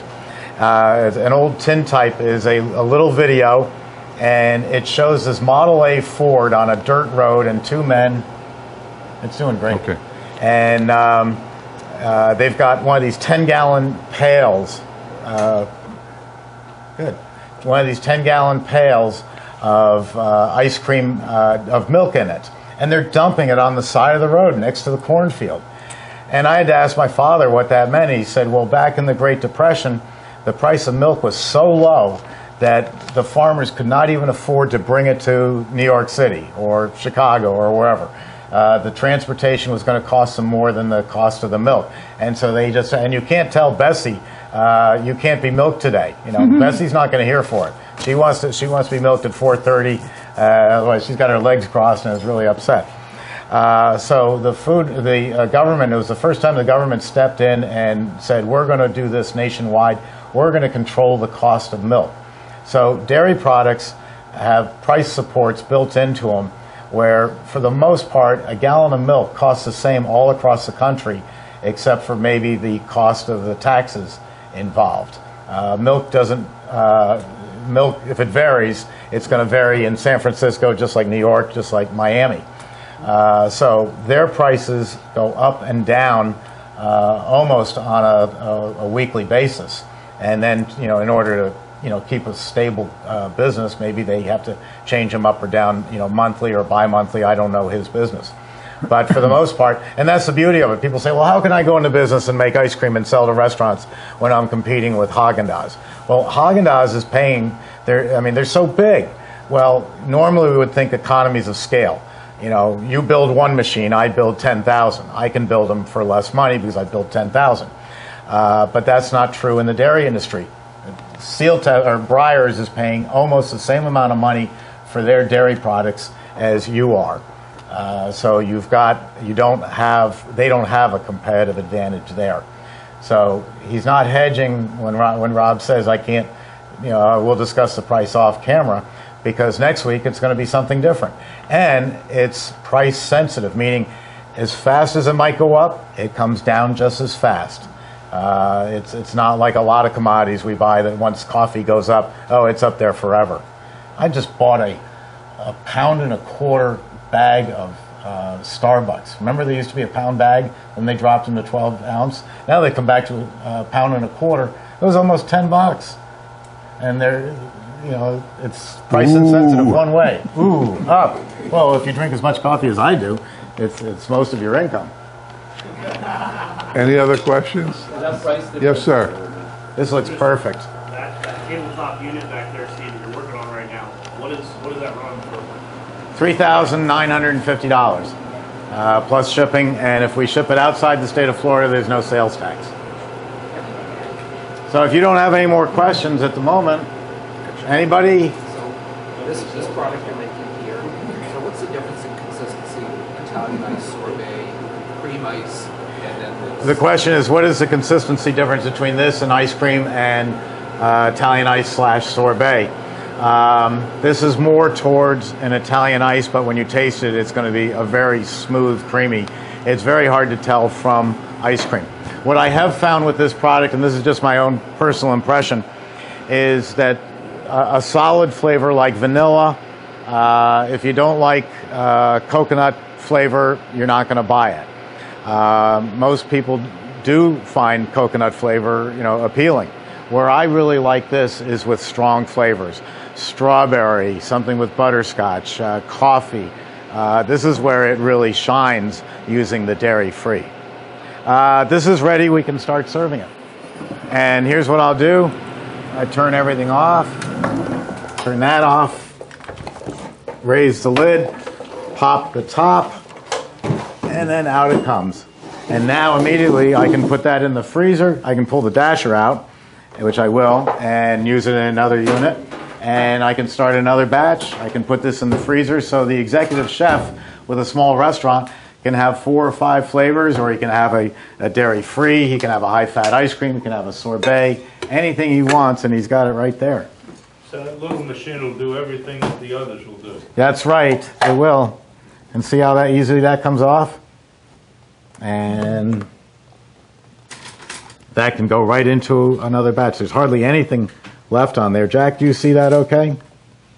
Yes, Steve. Okay, thanks. And if you want to do add-ins on that one, you do it before you, when you put everything in at once, or? Yes, I put the add-ins in all at once. Okay. And let's, oh, I can't have that, it's got wine. Can't have that. You try it. I did. Is it? What? How is it? What? The product. That? Is it any good? That? Yeah, you don't like it. Well, You didn't make it. What did it need more of, Jeff? Well, come on up, everybody, and get a sample of this. what it needs is a little cream. Oh, well, that's not the point, Jeff. I know. Needs a little cream. What a wise ass. I can say that, can't I? It's my building. Absolutely.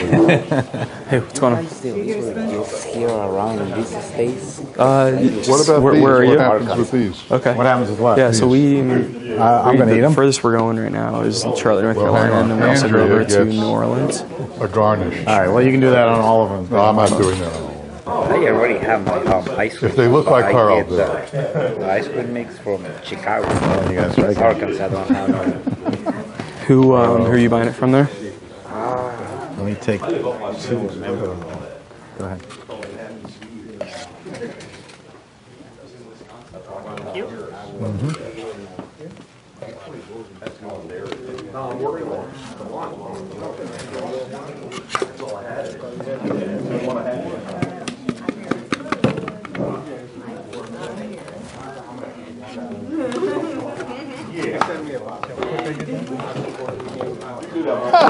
Like a cat.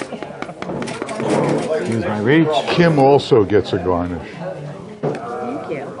Excuse me. Are you taking those with you? And you also get a garnish. Here you go, Paula. You don't get a garnish. I don't want a garnish, man. Your timing's got to flip. That's the, yes, but it was made with Wine his- was delicious. Yeah. No, not blueberry. You ain't making any. Black raspberry. But you may not be making ice cream this afternoon. Thanks, man. Black raspberry. Missing the cream, huh?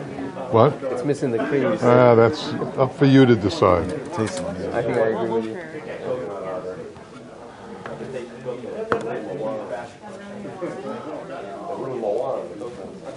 No, man, that coconut got low. It tastes like coconut.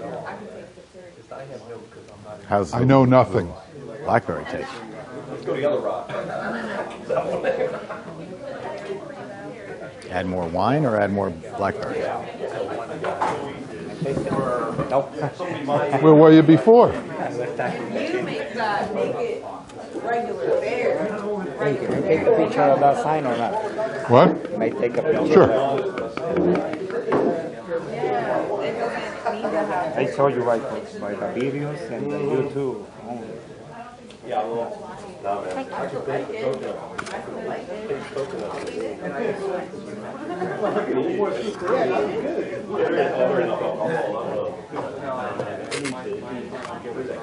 Well, my senior accountant tells me that I could have added more blackberries. walk in What the do, front what do too. you all think? Which sign? Oh, okay. Here. Yes. Yeah, I have this recipe up on my website. On the CB-350, it's this is a big bottle. 2 750 milliliters of wine, which is a normal size bottle. It's very simple. It's 2, 2, and 2. 2 bottles of wine, 2 bottles of water, same amount that you refill the bottle. 2 pounds of sugar and 2 bags of raspberries, black raspberries, strawberries, blueberries, whatever you want. 2, 2, and 2, and it makes 6 liters. And it's very simple, very easy. So what do you think on that one? How'd you like it? How'd you like the texture? It's and that's the coconut. Yeah, very light. My office tells me that I could have used more blackberries in there. So, see, I will then adjust the formula to that for the next time I make it. We're ready for lunch. Okay. You don't mind that I nibble on these, do you? Not at all. Okay. You want to pass these out? This is there's a magazine called the National Dipper, and the organization is NICRA, National Ice Cream Retailers Association. It's just about the only organization in frozen desserts. All the other ones are geared for the people like Haagen-Dazs and Ben & Jerry, really big. This is their 2017 source book. I'm giving you out for free. It lists all sorts of companies. There's Ghirardelli, who Jeff swears by for chocolate. It's a great one. There's also Forbes chocolate that I like, 100-year-old company. So there's a lot of stuff in here for you. It's a great resource. And once you have a frozen dessert business, then you can apply and become. You can get You can get this. It comes out every other month, but this is the annual source book. So. Out of curiosity, did you put the fruit in this? I put the fruit in there. Yes. You did. Okay. Yeah. Because I see no evidence. Well. Does it grind it down really that finely? I put the fruit in and used a blender in there because I wanted an even distribution for this particular product. But everyone's telling me, or my staff is telling me, and you're hinting at it, that it needed more blackberries. And more blackberries. So that's all for right now. We're gonna set up for lunch. Soda and ice in the cooler, and some cups. There's water in the kitchen. There's a big jug of water. Is it too warm or too cool in here for anybody? Everybody okay? It's all right? Okay. I either get it boiling hot or freezing cold. And so we'll bring in the lunch. And after lunch, we'll continue making more fun. Jack, hey Jack, you want to bring up our sound? It's on our way home. Yeah, man. It's like so Thank instead you. of going 75 Okay, all the folks, way, you we're just gonna break get off going to again. 275, get through Tampa, and we're right the up. greatest to ice cream 275. maker in the And world then you hop right back on this. is not going to be up next, but he's going to go. I'll substitute.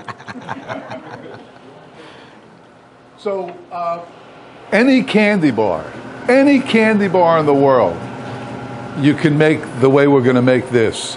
And we'll also figure out how to make a recipe on the counter of your table, so you don't waste a. I got an email here this morning, coincidentally, at about 6:45, right before I left, and it says, "Hi Jeff, I ordered your book a few months back and have a question for you.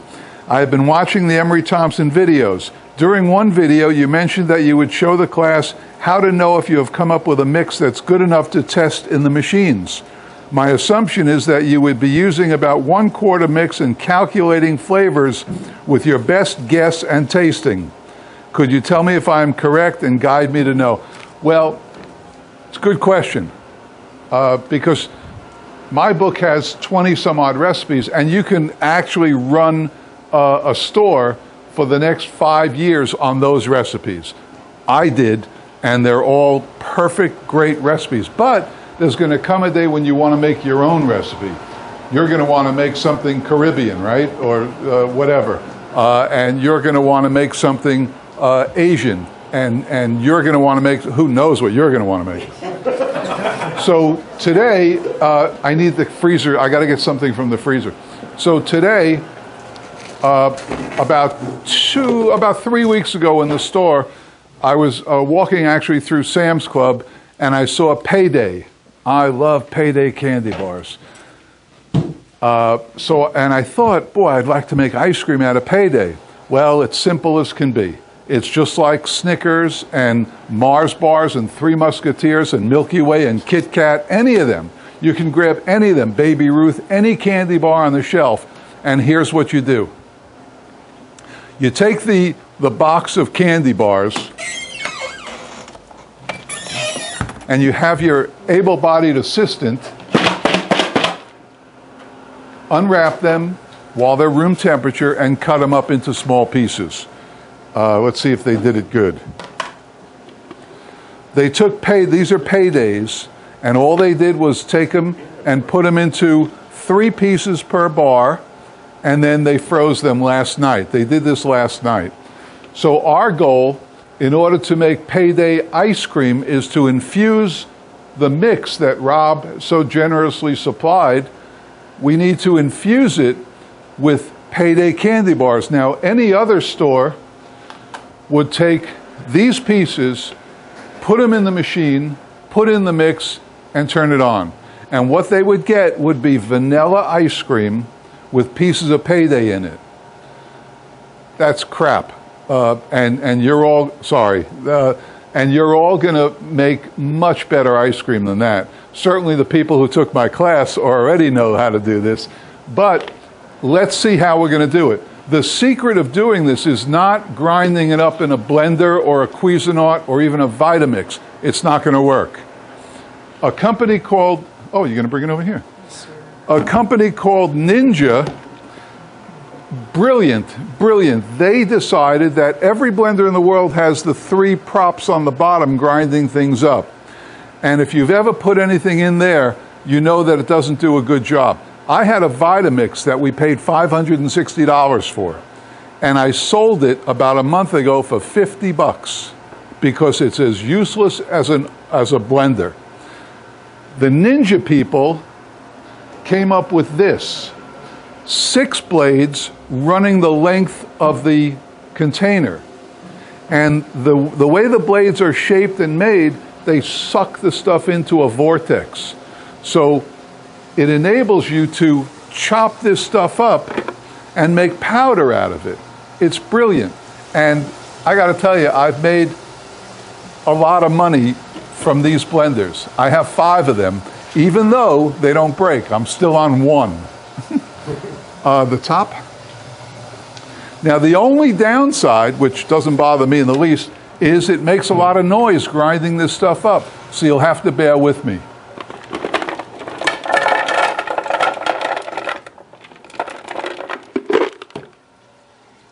It's a beautiful thing. It really is.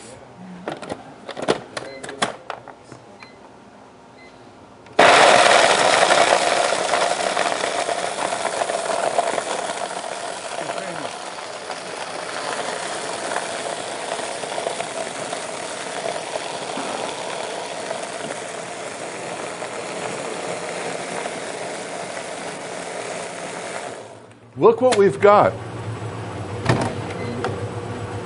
Look what you've got. You have powder from Paydays. If you could buy this, somebody smart, well, maybe me, would go into business and do Snickers and Kit Kat and Baby Ruth and have a whole line of them and sell them wholesale at 5 times the price in bags. There's your business. I'll buy from you. No, I won't. So look, watch this as it happens. Check this stuff out.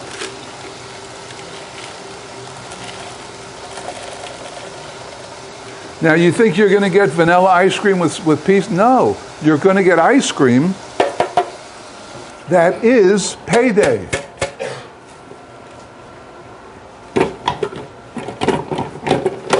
God bless these people.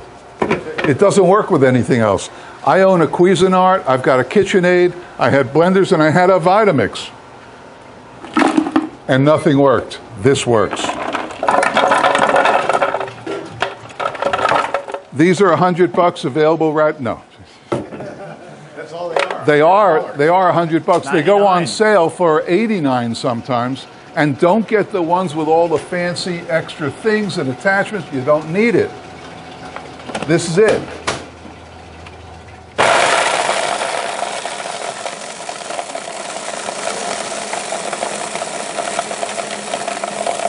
By the way, you can see that on live TV.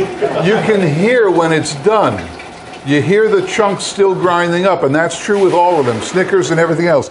Listen to the noise. You can hear the chunks, and you can hear when they stop, and you know you're ready.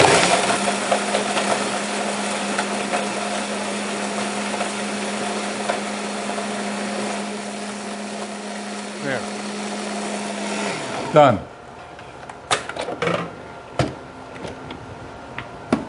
Now check this out.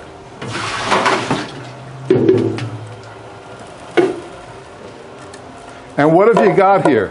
You've got essence of Payday. You just made that up. And that's it.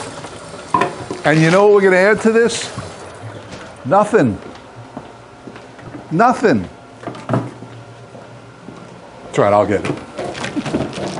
Sorry.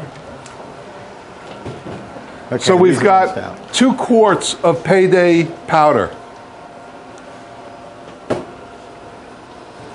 Now I never made this here before, and I didn't bring my recipe cards because I don't care. We'll wing it. So in order to wing it, why don't we combine making this with showing you how to create a recipe on your counter? Right? That's a good thing. So that you don't have to waste cream like that girl said you might. So all we'll do is we'll start off with 8 ounces. All of a sudden I have an assistant. It's a 3-man deal here. We'll start off with 8 ounces. You need a measuring cup? Yes, sir. 8 ounces of cream. The goal is whether you have a 6-quart machine or a 24-quart machine, the goal is to come up with your numbers so that you can automatically throw it in the machine without having to think, is it to this, to that, to this, to that. So what I came up with, thank you. Yes, sir. Is I start with 8 ounces of what's going to be in there anyway. And that's 8 ounces of cream. I call it cream. It's ice cream mix. We'll do this rough, but you'll know how to do it scientifically. I can go grab it. There's still some left in there.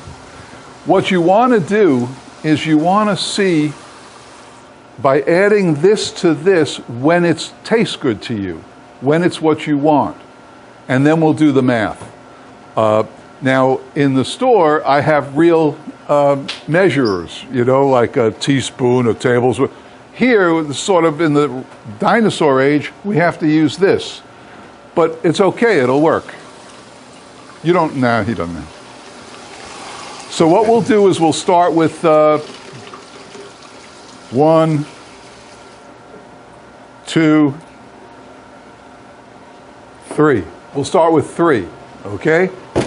And then we'll mix it up, and of course I would whisk it. Work under such conditions here, it's unbelievable. You probably work under better conditions in the Caribbean, right? Sure, you got all the modern conveniences, like measuring spoons. A whisk, right. So now somebody remember, how many spoonfuls? 3. 3, don't forget that. Very important. Oh no, not yet. So let's go another 2.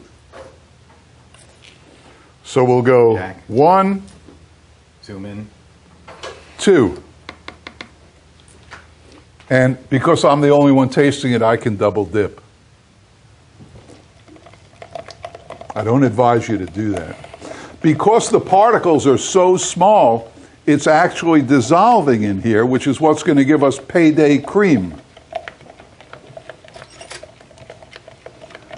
Now we'll taste it again. What do you got? Lemon ice.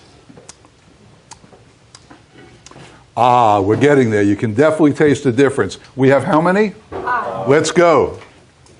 Let's go with 6, 7, 8. 8 scoops for 8 ounces. Oh. Here we go. We pay for the best assistants here. Exquisite mathematicians.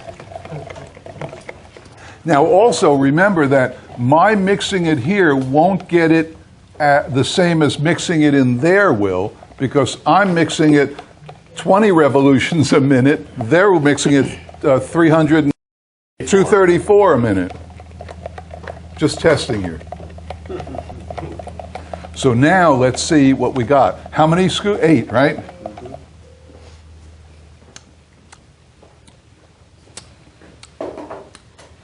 Two more and we're done. I don't even have to taste it, but 2 more and we're done. So 2 more. 1, 2. And I know we're done. I know that's good. Because it was good with 8. I always like things a little more. So now, how are we going to know how much to put in there? Well, any 5th grader knows that. Any 5th graders here? No. How many scoops did we use? 10.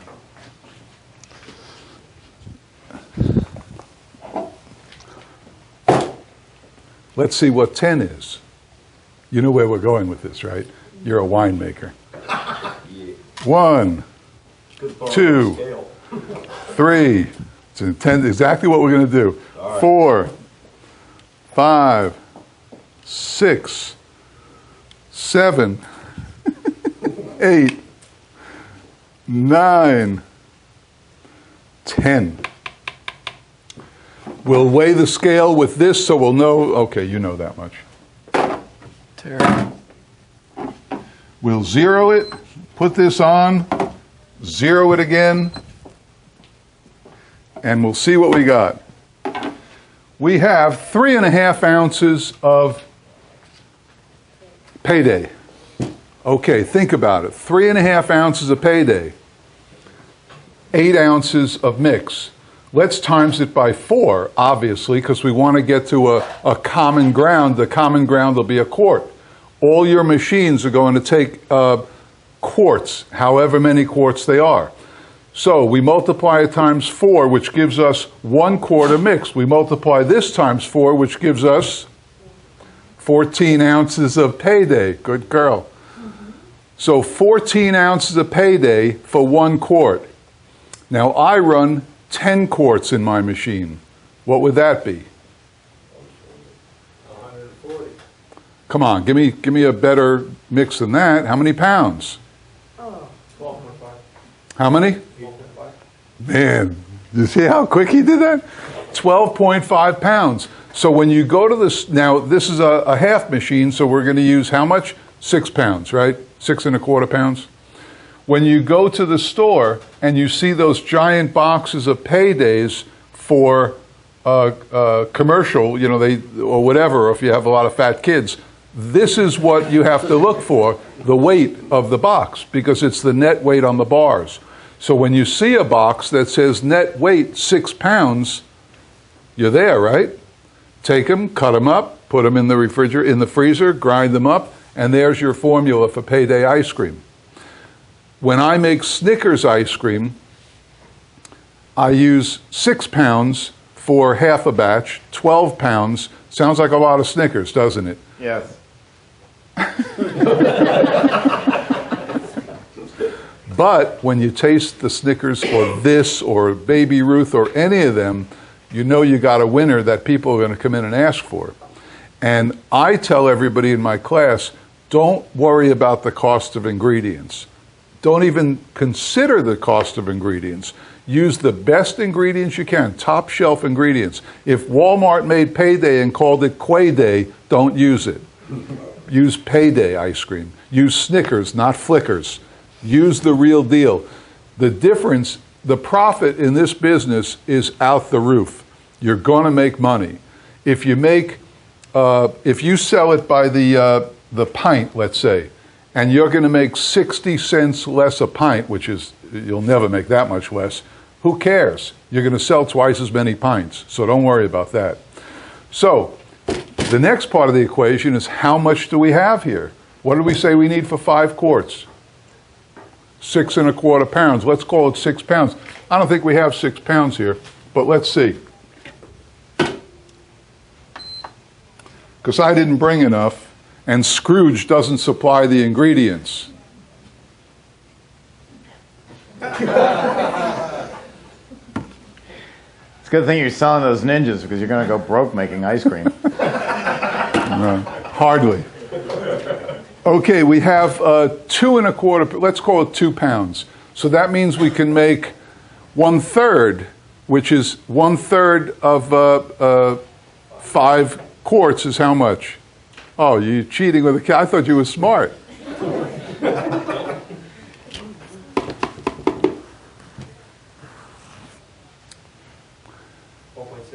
How much? 1.6? Yeah? Yeah, 1.6. All right, so let's call it 2 quarts. Okay? Okay. Yeah. So, and we're going to add the rest of that was left in here and what's in here. So it'll be good. How much? 2.6. 1.6. 2 quarts. 2 quarts of mix. Where's the mix? Sorry. Didn't know exactly. Gotcha. 2 quarts. What do you... There you go. I'm gonna use this. Good enough. They're going to eat it. That's probably only going to be 1 quart.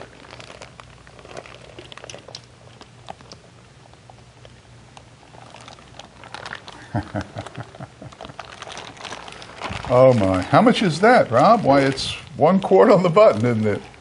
We need 1 more quart of mix. And of course, we'll just dump this in because it's, no, I can't. Why not? Huh? Double dipping. Good man. If you weren't looking, I would do it. Yeah, why let it go to waste? What the hell? Of course. Of course. I'm healthy as a cow. That's right. That's right. I got no, I got no germs. Well, the health department. You got it? Yeah. I always suspected he had mad cow disease. Up to 2 there. You need the carrier. Yeah, no. Want me to do it? No, I got it. You got to get on the plant floor more. Yeah, he works with the company. You should be good. You didn't see him spill a quart of mix this morning. What do you... I don't even recall what you were talking about. Yeah, I know you Right. don't. Okay. All right, so here's our...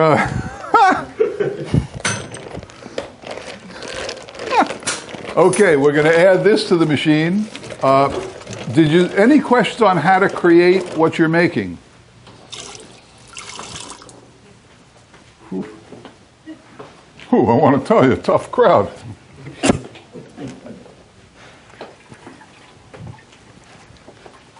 Come say hi.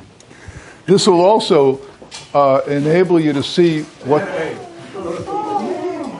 Yeah, I can't pour that in here, but this dog can run around here. Leave it off stage, yeah. No, that's her friendly.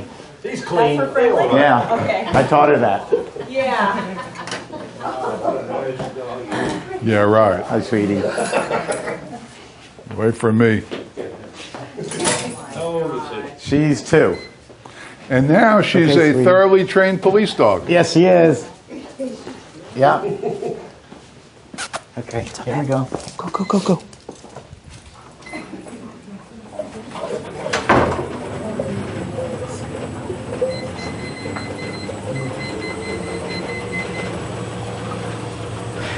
Let's add a little vanilla too.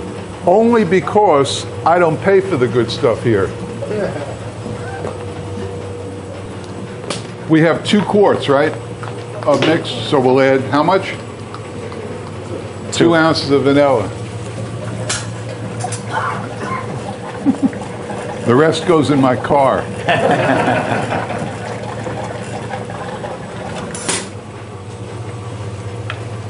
This does smell really good. Good. How much was that? 100. Okay, if I can... Oh, you're still working, sorry. So, all we have to add now is Payday powder.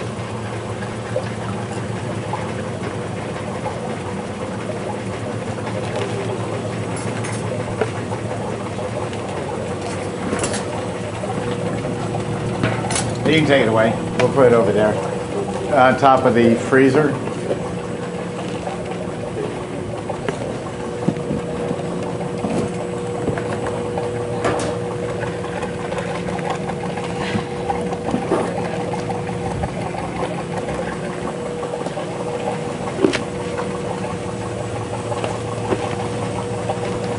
You can amuse the crowd while I'm doing this. Okay. While you were all doing that, I had a request for lemon ice. So So I whipped up a quick batch, and I have it right here. And as soon as Jeff gets that in, I'll carry this around with some spoons and let you have a taste of that. All I did was throw together some sugar, water, and fresh squeezed lemon juice. And that's how it comes out. It's beautiful stuff. Got that, Jack? Yes, sir. Thank you. So I'll just wait for Jeff to finish.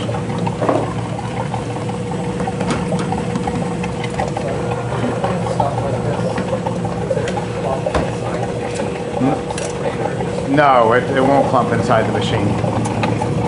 And I heard people asking about speed. I gotta tell you, trying to compare machines by speed is absolutely useless to you.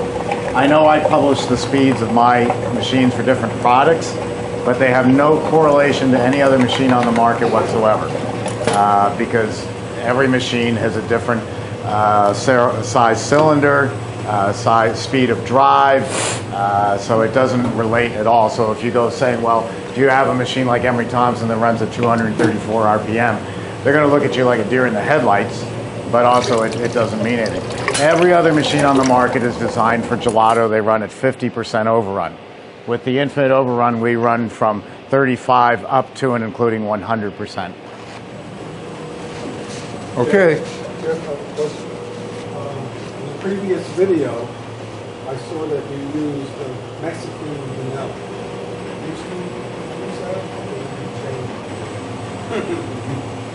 Andrea, you can answer that.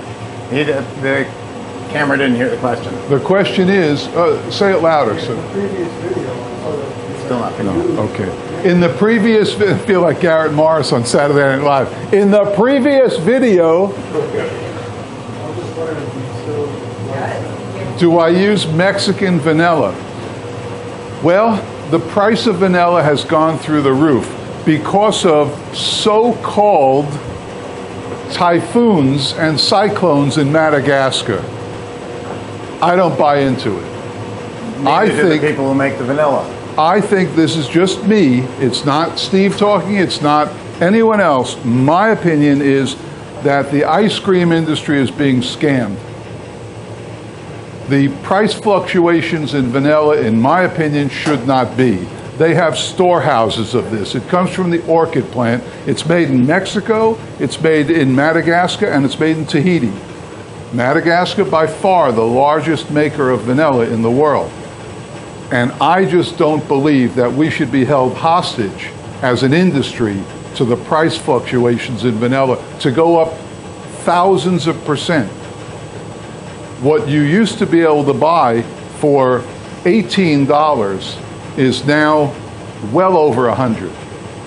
And not them, but the gallon jugs used to be $35 or so. Yesterday you checked and it was over 800. Was it? Who checked? Somebody checked. You checked. Was it? How much was it? How much? 800 a gallon. 800 a gallon. 800 a gallon. I don't buy it. So yes, the answer is I use Mexican vanilla. I like it. It's smooth. I get it shipped to my door, and the price is $6 a liter. Enough said. Now you can disagree, of course. No, I will partially disagree with you. The people who are cheating you, though, are not the suppliers of the vanilla. It's the countries that are making it. Jeff wasn't in the business back in the 70s. I've been doing this since 1969. And it first happened with coffee. People discovered, instead of just a cup of Dunkin' Donuts, that Colombian coffee was really something great. The Colombian growers saw a huge increase in coffee, in demand. They raised the price through the roof. We didn't have Starbucks back then. We didn't have high quality coffees. So all the coffee makers started doing what they do in Louisiana. They added chicory to your coffee. That meant that they used less coffee. The demand for Colombian coffee sunk like someone had burst it with a balloon. because what looked like a great demand by the Americans all of a sudden just disappeared. Price went down. It's called supply and demand. It's the key to business. Vanilla happened a few years later, same thing. They did have typhoons in Madagascar and they had to raise their price, and they found out, guess what? This works. These Americans will buy anything at any price. And they jacked the price of vanilla back up way high above what it was. Not as high as today, but very high. The Americans responded because we weren't doing all natural back in the late 70s. We responded by using a product called vanillin, which is an artificial vanilla. It's a vanilla derivative, much, much cheaper. The people in Madagascar and in Mexico saw, hey, we're not selling any vanilla, they're buying this vanillin, and the price went back down again. What's happened this time is the same thing. The few suppliers or the few manufacturers or growers of vanilla said, you know what, we can be like OPEC and we can control the price of this stuff. The Americans will pay anything. And they were right this time, because the Americans want everything all natural or organic or pure, and the price has gone up to $500. I use Lockheed Vanilla, which is a family business, and I had a conversation with them, and they have come out with a blend that is an all-natural vanilla. It's not pure vanilla by definition, but it's all-natural vanilla. There's no artificial ingredients in here. Instead of 500, it's 100. And mark it down on your calendar. 2 years from now, a year and a half from now, 3 years from now, you'll see the price of vanilla drop dramatically. Never back to $40 a gallon, but it's going to drop dramatically because the growers are going to say, hey, they're using this blend that doesn't cost as much. Now, there's one more wrinkle to it, because there's no such thing as a simple answer when it comes to food products. To make pure vanilla, you have to use ripened beans from the orchid plant. They have to be completely ripe before you can roast them. Well, other vanilla companies, not Lockheed, have found out that we could take green beans that aren't finished yet, and we can turn them into a vanilla. It won't be a pure vanilla, but we can sell it for far cheaper. So what that has had the net effect of done is the farmer says, hey, I can either go, making up numbers, 6 months until these beans are pure and ready to go, or I can sell them to other vanilla companies after 2 months. They're green, they're not even ready. You've seen bananas that are in the store and they're not anywhere close to being ready. They were picked when they were green in Brazil and shipped up. We're going to buy the beans green at a dirt cheap price and then mark it up because of the cost of vanilla. So now the cost of dirt cheap, unripe green vanilla beans is skyrocketing because people are other companies other than Lockheed are capitalizing on it. So it's not as clear as it first sounded, but yes, it's being manipulated. But it's being manipulated not by the vanilla companies, not by Nielsen Massey, not by Lockheed, but the growers themselves. They see that the Americans will buy anything at any price, and they're going for it. And that's what's happened. I have a larger market share than anybody else in the industry on batch freezers. But am I tripling the cost of the machines? No. They go up minuscule amounts every year, even though supply and demand would say, hey, Steve, you could double the price of these machines like Capojani has, and people will still buy them. Well, they're not still buying Capojanis. They're buying Emery Thompsons because I keep my price fair. I was asked to make a lemon ice, so I put this together real quick. Oh, I froze it in here.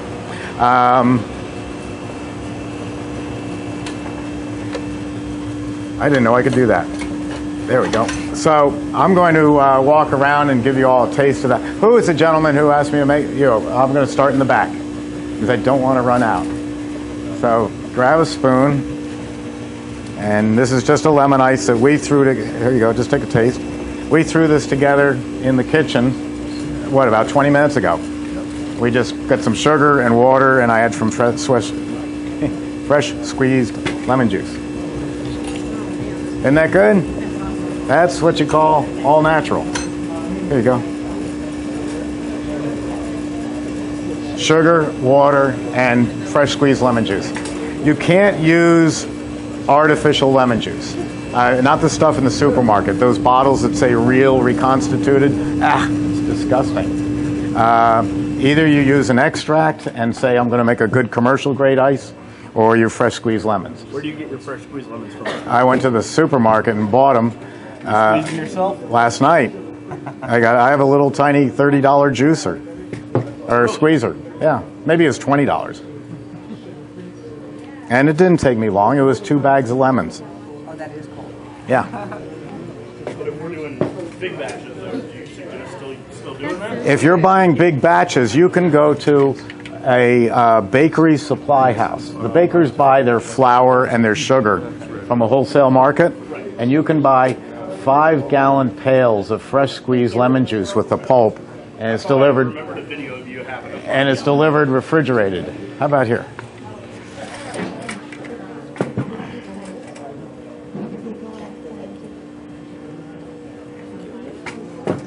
And you can do this with any flavor you want. Oh, you gotta get more than that. So what kind of lemon is this? Just lemons. I heard you say you like Cheapest lemons I could find. Oh, always yellow. when it holds a peak. So that would stand true for any ice cream at all?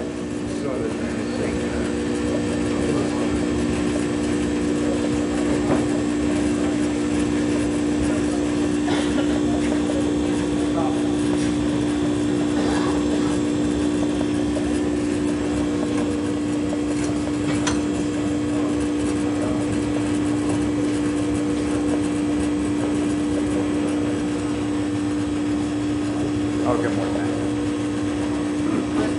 I didn't want to run out, but we're to the point now where I got plenty.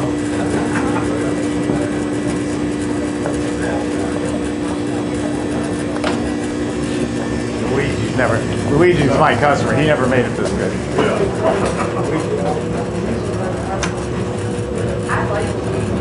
Okay, that's holding the peak, right? Close. You know better than I do, but Hey, Jeff, give us a try. What? All right, everybody, Jeff's is ready. Take a look. Try that. thank you. Ooh, my bad.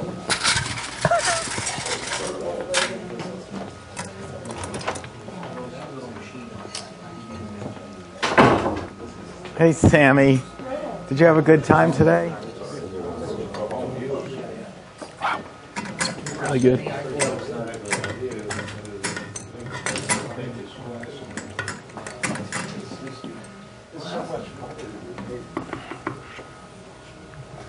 You started, was I correct to know that you bought a machine and actually wired it up in your kitchen in practice? Well, I didn't wire it up. I had an electrician come in and Yeah.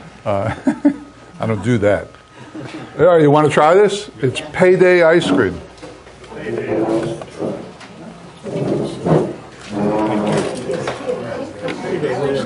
Peanut brittle.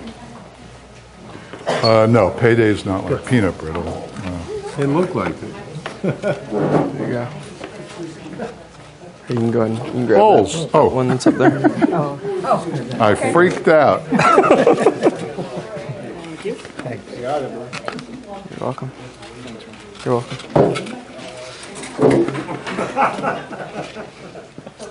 There you go. You're welcome. Fugitive.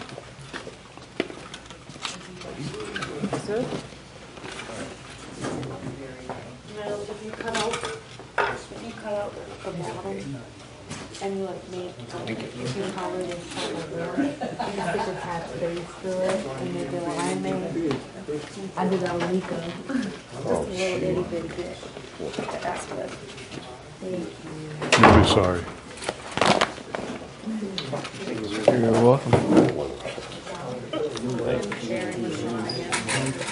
This I've never tried this, but it looks phenomenal. I said that before. It's a little bit. Wow, that's good. What flavor is that? That's good. It's made with real nothing. What? Yeah.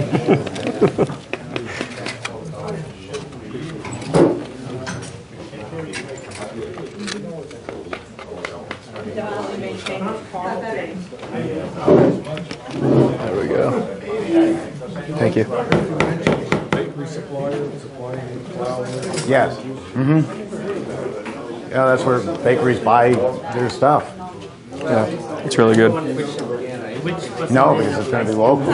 What's Yeah, just under bakery supplies. 10%? Cisco could do it, but they're for accounts that are far away. Depending what city You know what?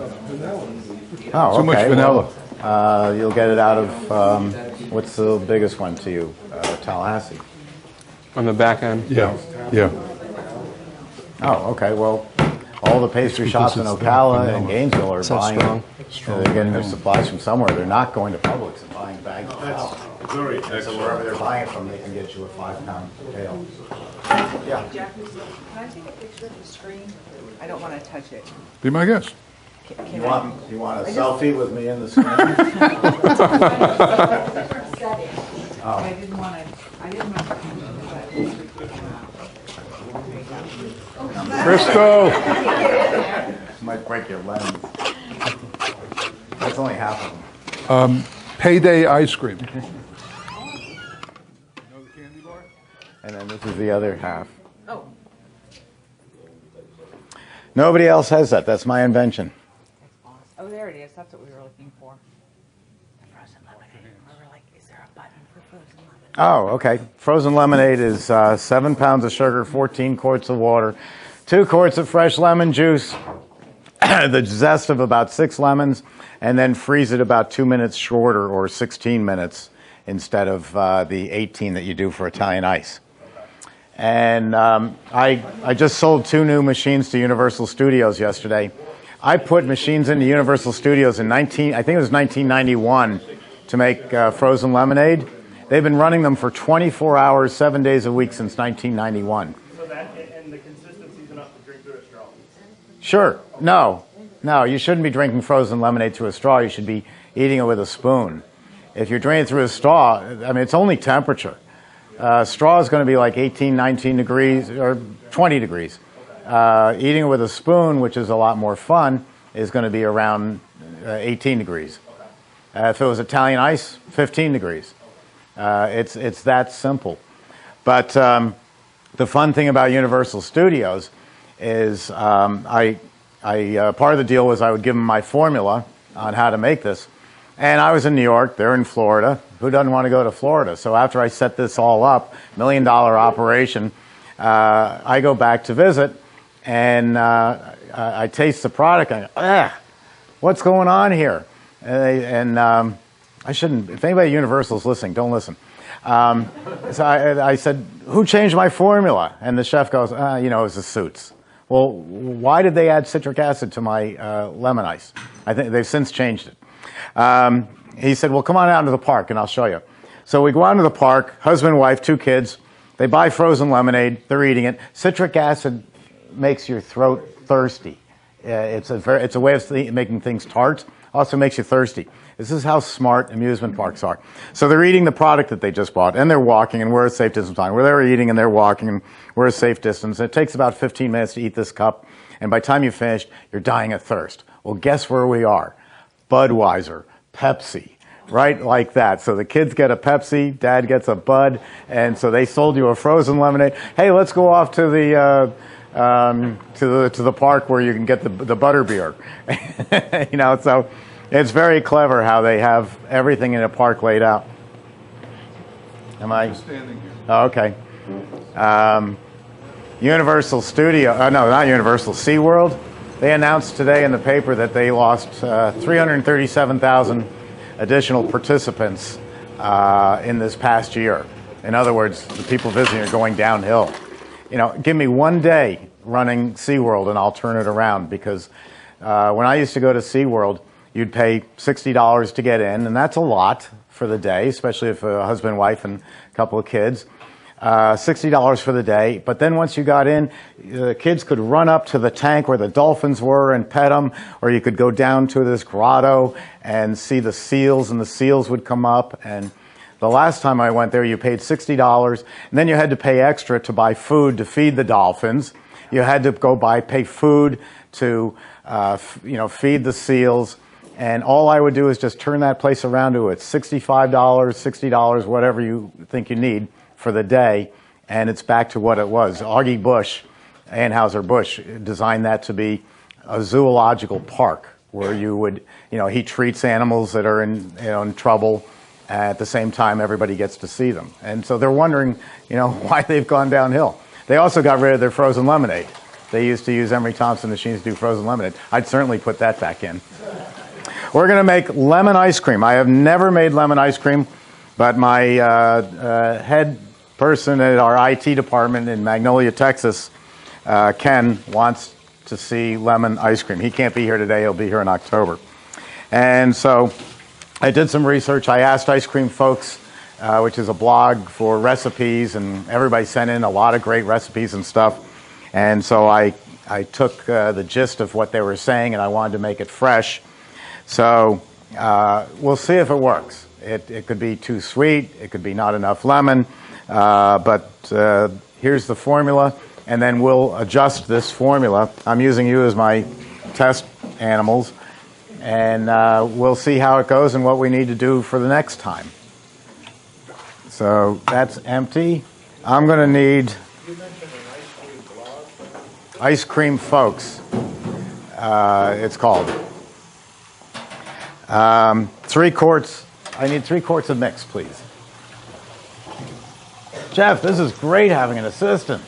Yes. I love it. I'll take a cut and pay to keep him here. Yeah, me too. And I need 8 ounces of sugar, so I'm going to get that from here. Steve said 3. 3, please, yeah.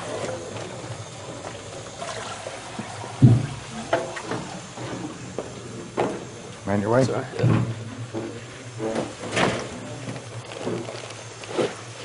Any questions so far? Yes. You need to. How cold do you need to keep that cream? Just like you would milk at home. Like 34 to 38 degrees Fahrenheit. And the colder you keep it, the longer the shelf life.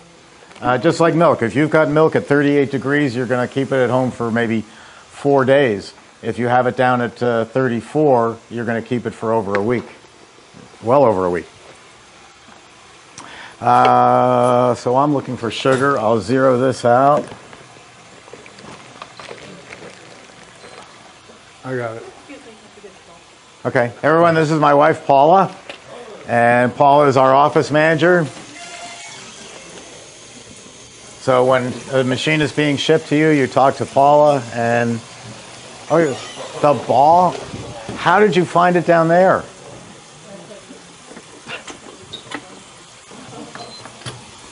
How'd you find it there? How'd you see it? Oh, good. The sugar. There we go. So I'm going to use 8 ounces of cane sugar.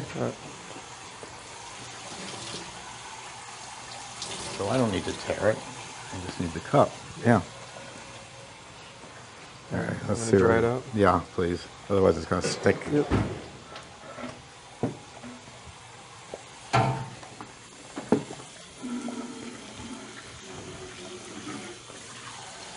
Okay.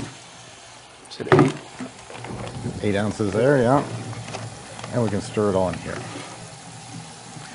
And let's see. The zest of the 4 lemons, when I squeezed lemons last night, I made sure that was all in there. And I decided not to use the yellow color because I didn't have any. But if I needed some, this company, Green Mountain Flavors, the president is a man named Stan Sitton. And Stan is as readily available on the phone as I am with my company. And he has taken just about every flavor there is in nature and found a way to make it natural. So he doesn't have in his language, you know, red dye 40, yellow 17, green 6. These don't exist to him. He does it all naturally. I've told this story before, but yeah, please.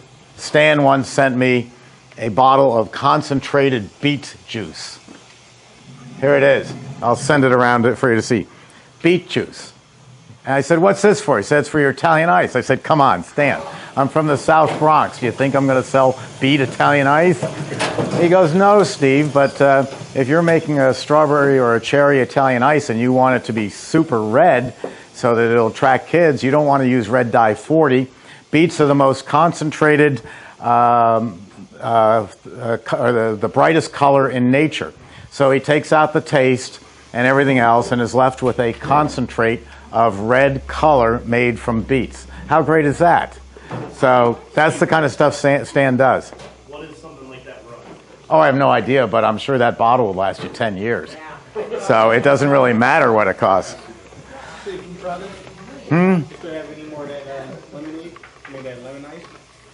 It's, yeah, they put it in containers. Can you try a little bit of this tonight? We could. Let me get through this and I'll see what it does. Yeah. Hmm? Instead of like straight sugar like that, can you use simple syrup? Question is, could you use simple syrup? You could, but why? I don't know. Yeah, it's just extra steps. Sugar dissolves very nicely in cold liquids. And usually we're talking such large quantities, like for Italian ice, 7 pounds. If I've got a little, when I'm pouring sugar and water that I mixed for less than a minute into a machine and end up with a little stream of sugar, that little stream of sugar means nothing compared to 7 pounds of sugar. So I don't have to have every single granule dissolved. But you don't need any special types of sugar. Now I'm going to add the lemon juice, and here's where it gets tricky, because I want to see how the taste is. The sugar was to offset the tartness of the lemon. We don't want to go too overboard with the lemon. Thanks. Yes, sir.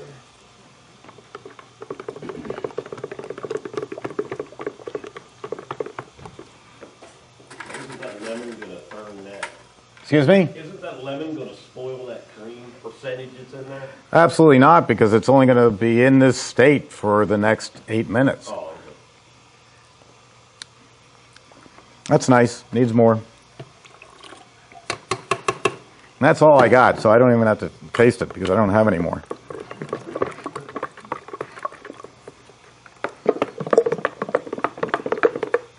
And I don't have to mix it that much. There you go.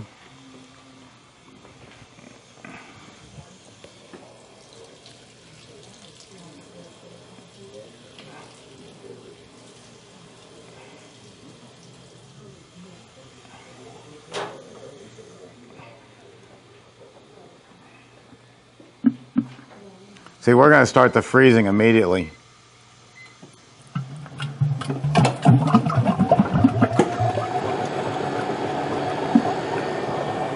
And there we go. Anybody seen the top? Here it is. Yes.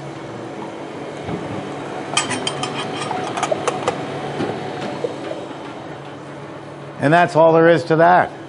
So we'll see how it tastes. Here's a fun little thing I didn't realize. Here's another one of my little timers, a little Farberware. This is stainless steel. I don't know if you can all see that, but even though it's stainless steel, look how it sticks to the magnets stick to it, because it's a low-grade stainless steel. It reminded me when I just happened to do, I go to pick it up and there's some resistance. I go, oh, that's interesting. I didn't realize the tables were such low-grade stainless steel. So when my oldest son was 7 years old, I took him to a trade show, a small trade show, and he's got one of my business cards, which at the time was magnetized. Now you wouldn't want to do that because you get it near your computer, a stack of them, and you're going to wipe out your computer's memory. So he's walking around with these magnetized cards, and he comes back and says, "Hey, Dad, you won't believe where your card's stuck." And I said, "That card's not sticking anywhere. Stainless magnets do not stick to stainless steel. Here, I'll show you. See, they don't stick to stainless steel." "No, Dad, I'm telling you, I stuck it to a machine. You got to come see." Well, he's 7 years old. I didn't believe him, and I'm not a rocket science. So I go over and I look, and don't you know, he's got it stuck to the side of a Taylor batch freezer. I go, "Get that off of there." You never know. Questions? Somebody? No? You know everything. Okay. Steve, approximately how long are you running this on the lemon ice cream? Oh yeah, why don't I set a timer so I don't freeze it up again? I'll set it for 6. Does this one work? That one does work. Sweet.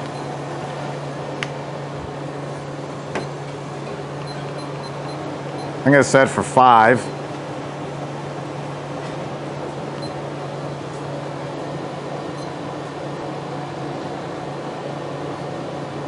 All right, I give up. 1, 2, 3, 4, 5. I think that'll work, but this time we'll keep an eye on it.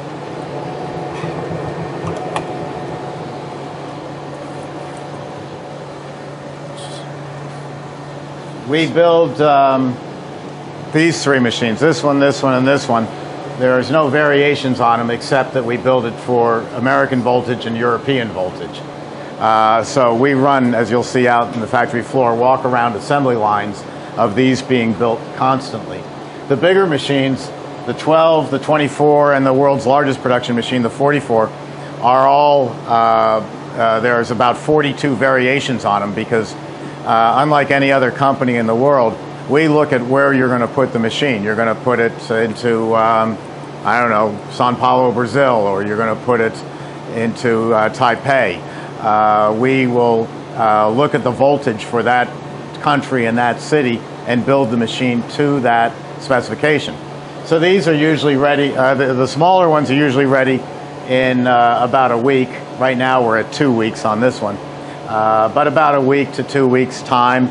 The bigger ones are usually 4 weeks because they're like building a machine custom if it's because of the voltage available, air-cooled or water-cooled, depending on your location. People always ask about what's the difference. Well, on the small ones, they're all air-cooled because they're relatively small compressors. 6 3/4 of a horsepower, 1 horsepower, 2 horsepower. And then they go up from there. What was my train of thought? I forgot. But, so I did, completely forgot. But we can have these models to you very quickly. The other ones take a little bit longer. But everything is handmade here and built to what your specification is going to be. I was talking air-cooled versus water-cooled. You have a big engine in the machine. We call it the condensing unit. And you have to cool the condensing unit. In your home refrigerator, you hear the compressor or condenser running. What it's doing is it's sucking air in from the front of the refrigerator and blowing it out the back. It's only about a 1/6 horsepower, 1/6. It's so small that you don't notice it generating any heat. It's an air-cooled unit, but it's blowing some hot air back there, and that's what they're designed to do. The bigger the compressor, the more air it's going to move, and the more hot air it's going to move. So people call up all the time and say, I'm looking at a 12 or a 24 or a 44 even.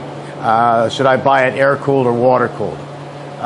The other way to cool a compressor besides air-cooled is the way these are running, which is water-cooled. When the compressor comes on, and only when the compressor comes on, is it using water. It'll call for water, and then it'll use as much water as whatever your groundwater temperature is. So, not to get too complicated, it's going to use less water in Maine in the dead of winter than Riyadh, Saudi Arabia in the middle of August. The valve automatically adjusts so that the water temperature at the sink always comes out the same. So cold water is circulating around, or tap water is circulating around, and then gets thrown away to the drain. And environmentalists would say, oh, gee, that's wasteful, or that's expensive. My water, I pay for water and sewer, and it's very expensive. Well, water is expensive everywhere. And the thing about water is if you're not using water, you're using electricity. And electricity, these things are going to take this room up 10 degrees when we turn it on if it's air-cooled. And that's a lot of heat. And so you have to go over and turn up the air conditioning. Okay, we're going to turn this off. You're going to have to go turn your air conditioning up. Air conditioning is based on fossil fuel. Fossil fuel goes up every time there's a disturbance in the world. So the bottom line is it's cheaper to run a machine on water-cooled. The other thing is a water-cooled machine can always be converted.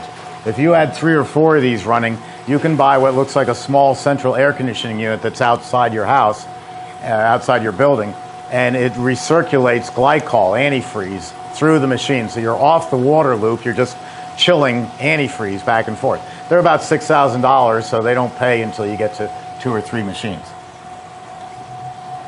Any more in there? A little bit. No, you can't circulate the water because it's coming out at 108 degrees. In the old days, some people would put a tower on their building, but if you got a 600 or 1,000 gallon tank up there, you not only have to maintain the tank, but at some point in time, it all warms up and you're done for the day. So 90% of these bigger machines are water cooled, and it's the most efficient way. It also has 1/3 less moving parts. It costs $1,000 less to purchase from us. And like I said, it could always be converted over to get off the grid. Whereas an air-cooled machine will be air-cooled forever. And I've had people who, balked against me and said, no, I'm buying air-cooled. And they call up 2 years later and I said, I wish I'd listened to you because my electricity bills with the air conditioning are so high. Hey, that worked. Come on up and try it. Jeff will say it needs more something, but I was just talking about you. My ears were burning. Yeah, well, it was nothing good. I said, you're going to taste this and say it needs something more. You're welcome. What is it? Lemon ice cream. Oh, one lemon of my ice favorites. cream. Well, you make it? I should have gotten the formula from you. You're welcome. More sugar or more lemon? Both. Yeah. Yeah. Okay. All right, so we're going to adjust this formula to more sugar and more lemon next time. Oh, it's only my opinion. Now, am I poisoning people because I put the lemon right in there and then started freezing it immediately? No, but what I did learn recently is that lemon and cream are an emulsion. It started to curl up right away. And it must be drizzled. Must be drizzled. Into the machine. Starting to curd up a little bit. Must be drizzled. Much slower than you ever thought. Okay. Well, I got away with it because I moved so fast, but I could see it changing quickly. Yeah. And all you have to do is simply start the machine and drizzle very slowly. That's all. Great. Okay. You're welcome. If we had added 2 drops of yellow, Yeah. how yellow would this be? Pale. Pale, Very yeah. pale. Okay, Yeah. because I don't want like neon. No, strictly for looks. Okay. But it is welcome. kind of fun to have a bright red cherry ice, and the mother comes in, and the mother says, I'm not giving my child that. And then you tell them the story about the beet juice, and it just reflects on your whole business. I mean, We're definitely going to look into that. it's Like cool. that, yeah. Oh, and Stan Sitton's a great guy to talk to. Awesome. He's got great ideas. Yeah. So this one's water cooled, but this one is air cooled. Yeah, the smaller ones are all air-cooled only. And this has a supply and a drain.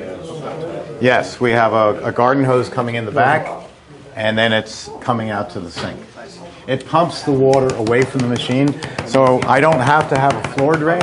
And if I didn't have this sink here and the sink was over in the ladies' bathroom, I could have taken my hose going up into the ceiling, over and down, because it's under partial city pressure. In regards to the out. ice cream you're So eating now, Steve had a question, and the question was adding the lemon juice right in with the mix, will it hurt anything? And the answer is yes.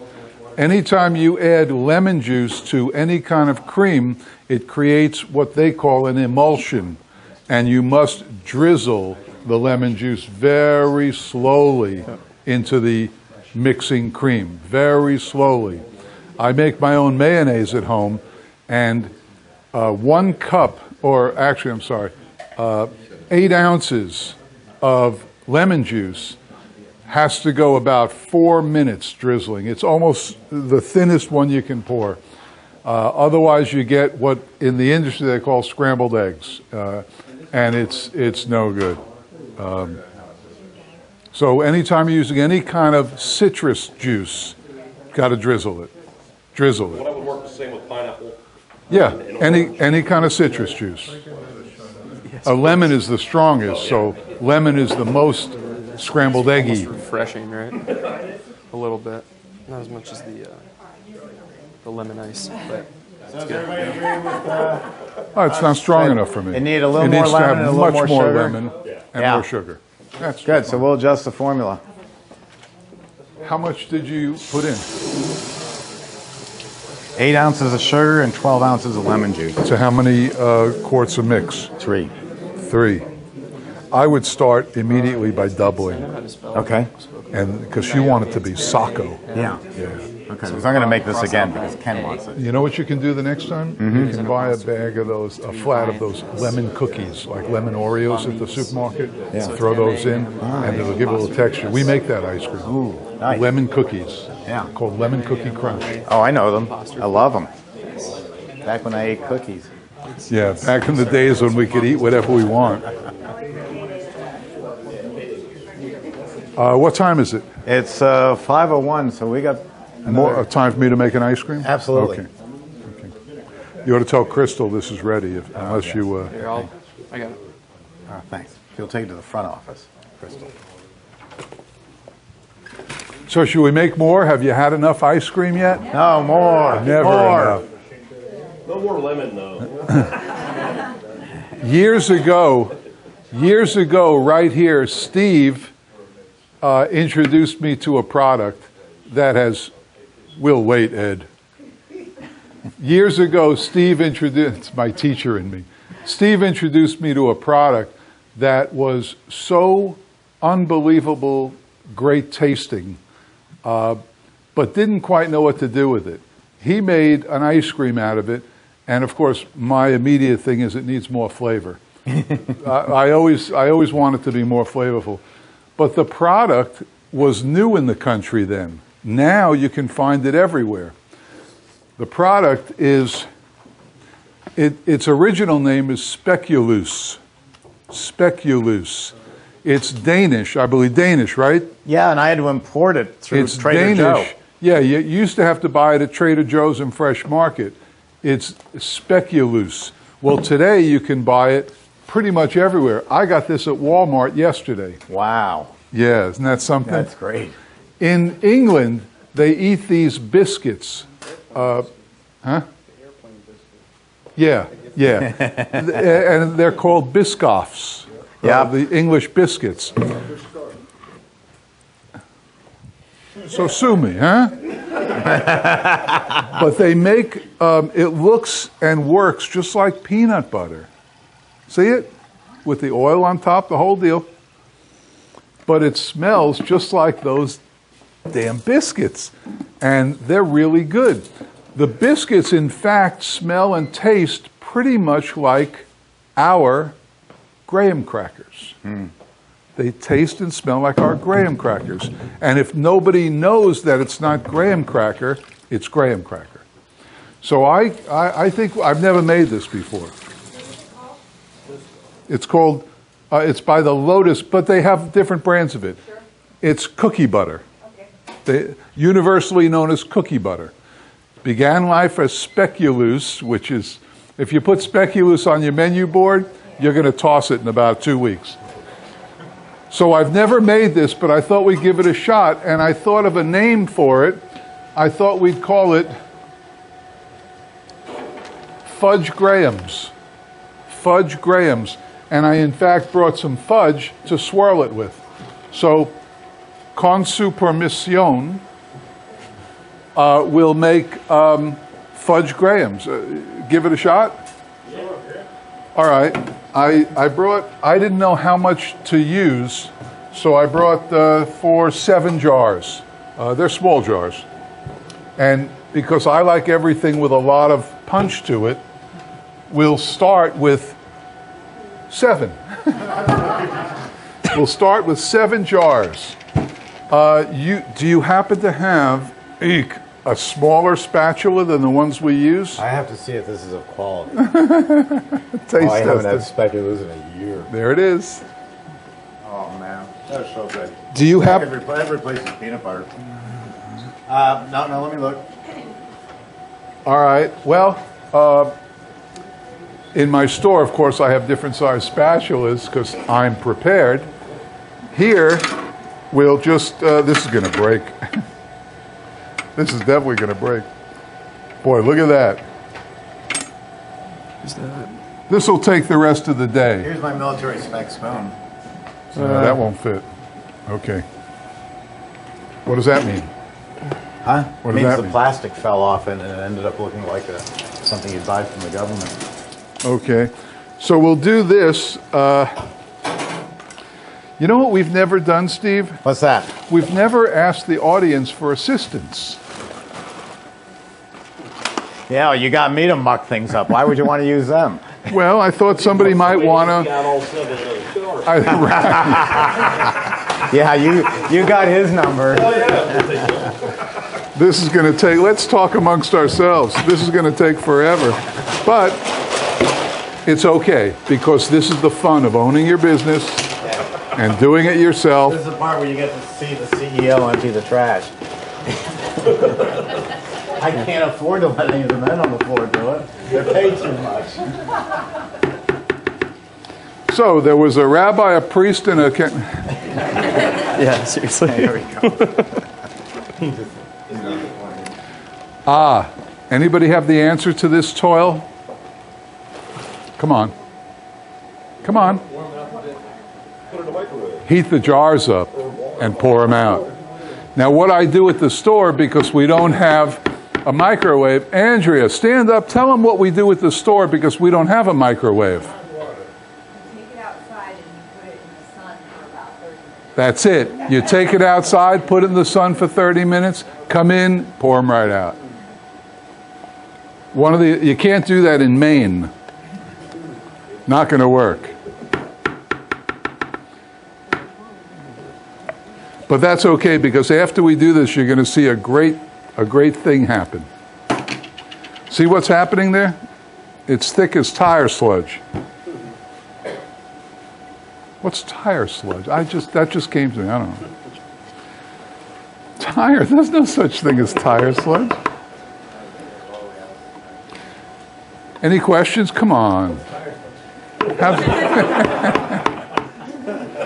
Come on, how about some questions? So I'm not just doing this for my own self here.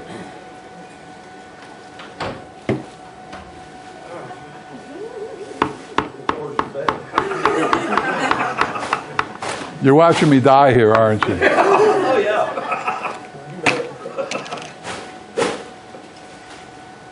What's on over there? You clean the machine. Oh, it's done being cleaned by now. As far as that's a good thing. How often do you have to clean the machine?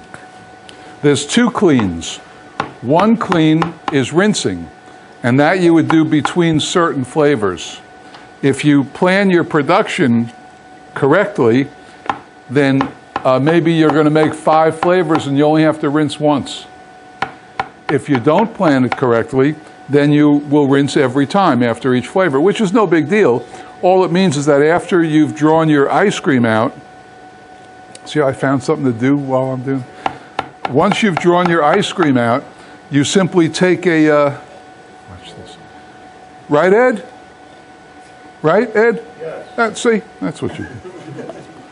$1,000, he has no idea what we're talking about. Which simply means that in this size machine, which is a 12-quart machine, you would maybe use 3-4 quarts of water and then dump it in, mix it around for half a minute, and then pull it. I think the machine's clean by now. Okay.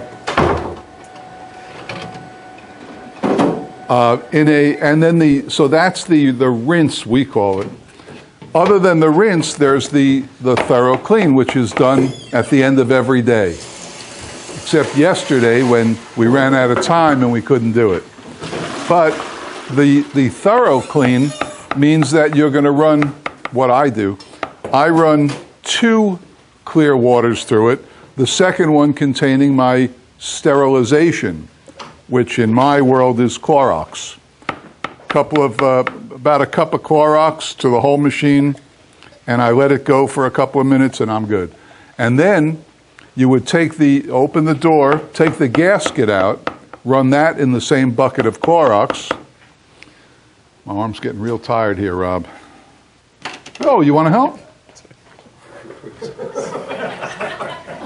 And you take the, you open it up. The knobs on the outside, those beautiful gold knobs, they go in the bucket with the spent Clorox water. The gasket in there with the spent Clorox water. Then you take out the dasher, which is the beater, the thing that spins, put that in the sink. And behind that is only that little 4-inch drive shaft. You pull that out and you put it in the bucket. And then you simply soap and water everything, let it air dry, and put it back in the machine. And then you're good to go the next day. Every other time, I also take the door off. This little pin pulls right up. It's simple as pie. Actually, all but 3 of you could do this.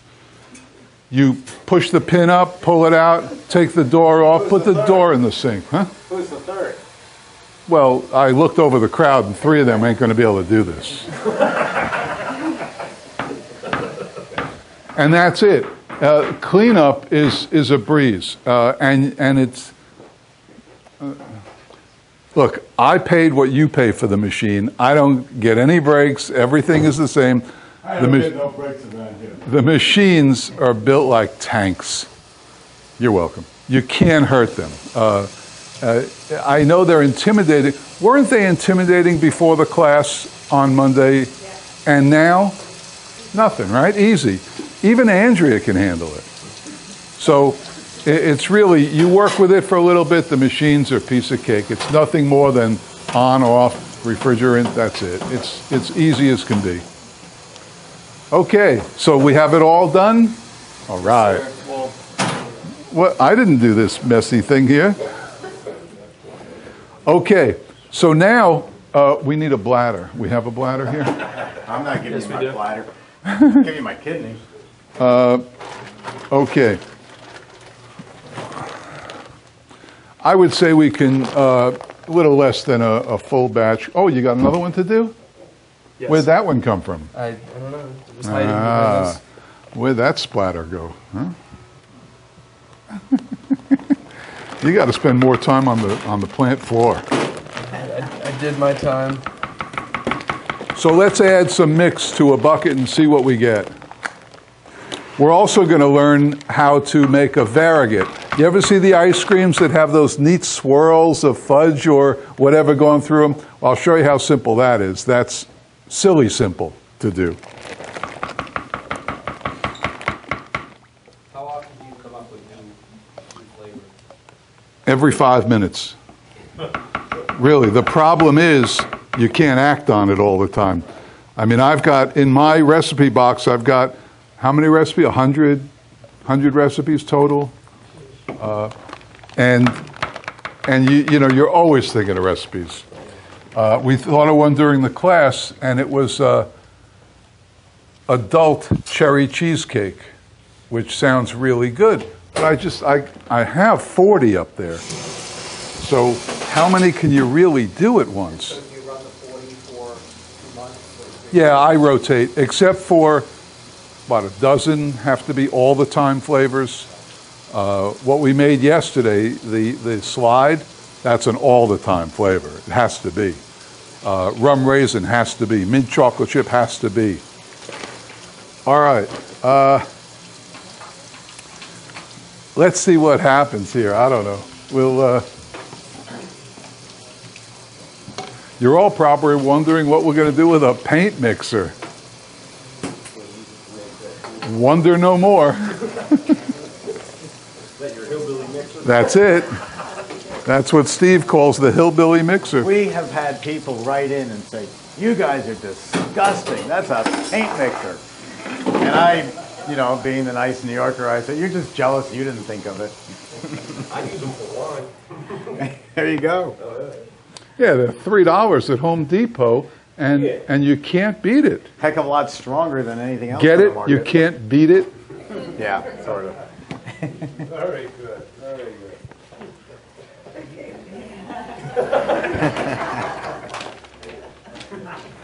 Ed. The king of puns. Yeah, seriously. He's a really punny guy. Here, why don't you put this in here? Oh, yes, I would love to. And what I brought with me is my my sterile and sanitary drill. Blow the wood chips off the end of it.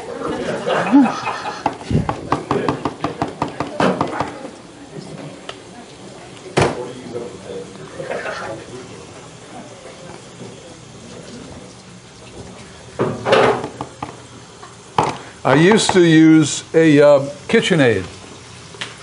I bought a $360 KitchenAid for the store. You know, the big silver bowl, it's the professional one, the commercial, so to speak, model. And I gave that away about a year ago. I just gave it to a lady who said, ooh, I gave it to her. You don't need it. This is the KitchenAid of the future. I always feel like Ralph Cramden when I use it. You know, can it core apple? Oh, it can core apple. I was thinking more along the lines of Chainsaw Massacre. Okay, we good? Yes. So there's about as good as we're going to Took me to clean up completely. There's 7 jars of speculoos, and in order to make a mixture of it, we'll pour a little of this in there. Yeah.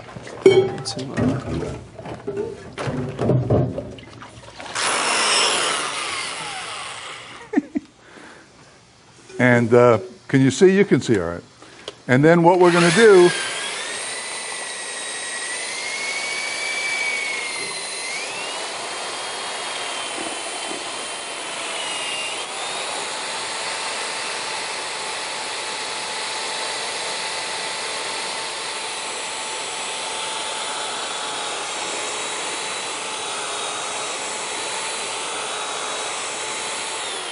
all we really want to do is get it so that it's pourable into the machine. That's our goal here. So that it's pourable. Because can you imagine trying to get that gunk into the machine? Unless you have it outside in the heat.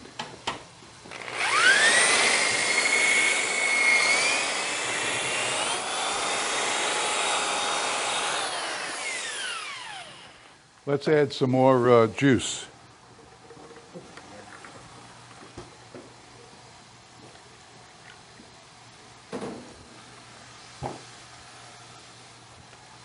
Steve, would you ever do this?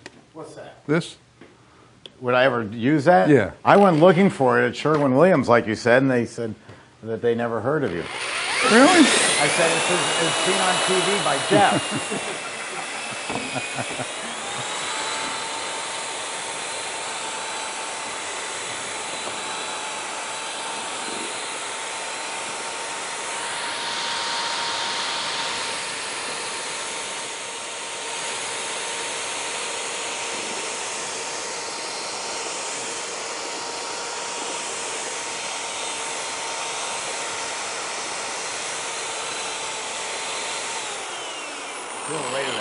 Ooh. It's all machined stainless steel. Is that 304 stainless? I don't know. Actually, it's 122 stainless. It's so expensive a magnet won't stick to it. That's why I asked.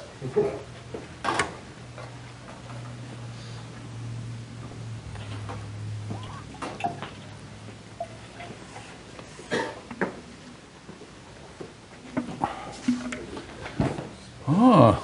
Now, I haven't seen anybody running up to buy this book today. Shifty. This really is an excellent book. You could start a whole ice cream business around this. And once he leaves here, once he hits that car, the price triples. So make sure you see him before he leaves.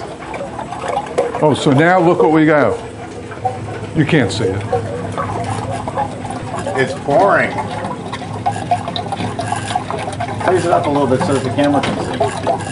You won't spill. There you go. Look at that. See? That non-pourable pour is working.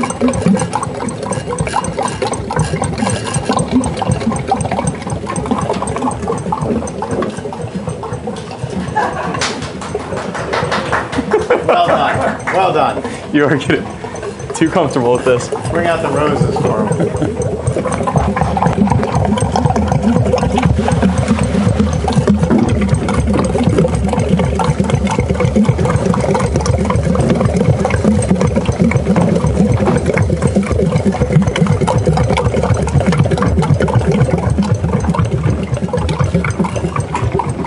Okay, don't wash that. We're going to use it. Okay. Steve, it really is great having Rob here, I got to tell you. You bet. Rob, what are you doing for the next 10 years every 3 months? Well, Steve, my schedule is cleared up. So we said we're going to call this Fudge Grahams. So what's missing? Fudge. Fudge, of course. Here is fudge. Okay. They're not impressed with the fudge. Not yet. This is called a fudge tool. Come on, you're giving it all away here, man.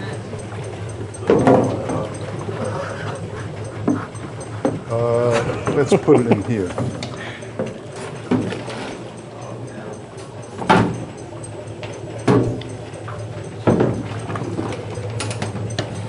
Okay, this is special fudge.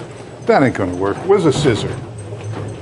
We don't have a scissor, do we? I can get you one. Okay, we need a scissor. All right, hold on. The fudge that I always use, remind me, the refrigeration isn't on. We're not making ice cream yet because I want to prepare the fudge. The fudge that I... Hey. Thank you. Thank you. Grab that. Good. A new friend, huh?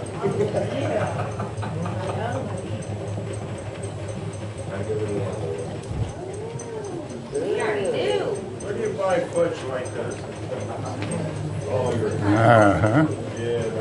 Wants to know where we buy fudge like that. Yeah, you're good to see that.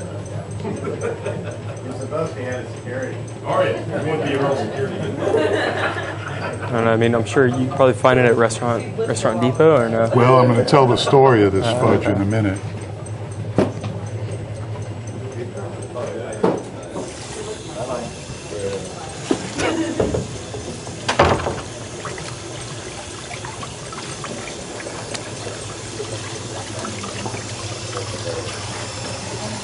The fudge that I've always used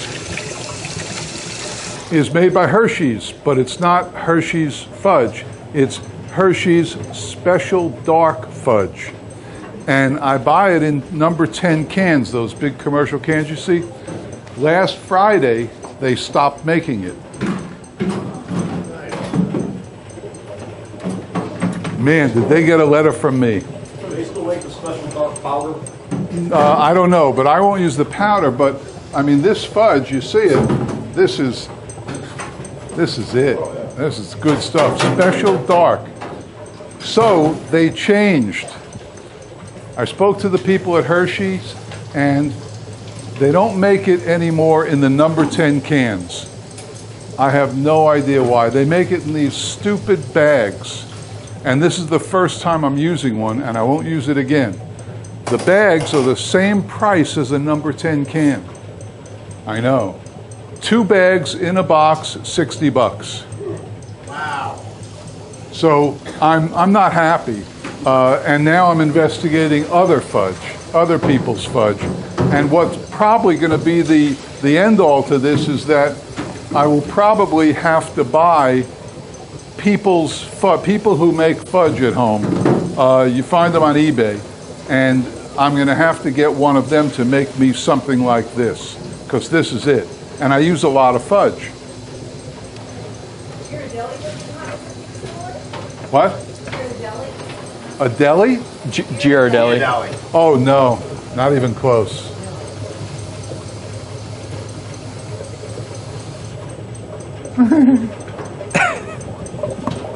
I'm just going to get the last of this in here, and then we'll make some variegated.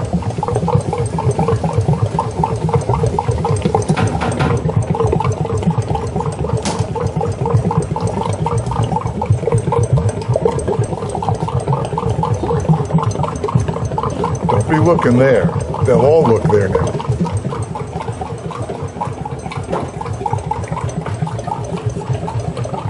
That's good enough, I guess. Yeah.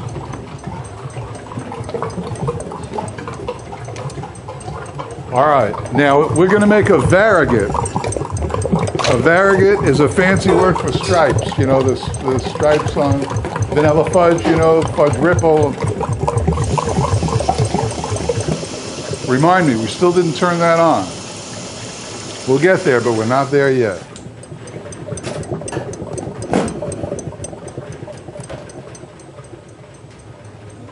We have to, our goal is to thin this out a little bit so that we can work with it. What should we thin it out with? Ice cream mix. Shh. Smarty pants. What should we thin it out with? More mix. Ice cream mix, right. That's probably just enough. Huh. Who knew to leave this much in the bag?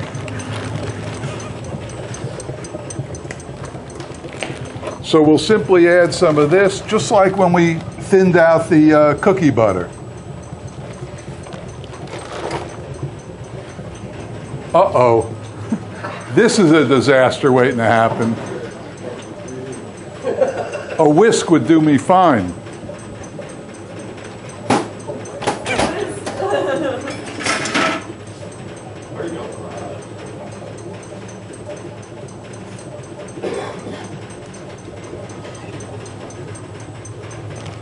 I feel like it's safer to come up here now. The power tool's down. Have you ever whisked?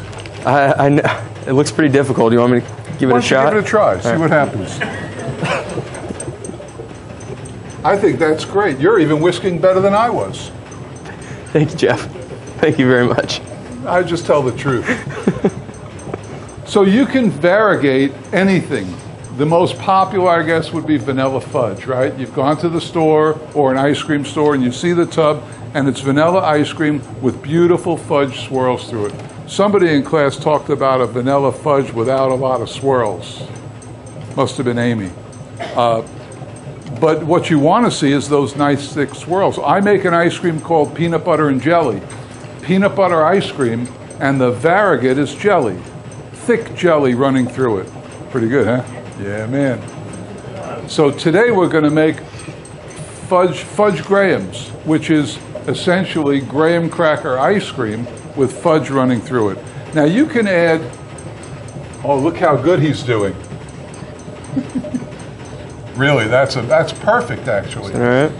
You can actually take that bowl of fudge and add half a cup of raspberry syrup, you know, or Tyranny, the coffee people, Kahlua syrup, anything you want. Kahlua would be good in this, wouldn't it?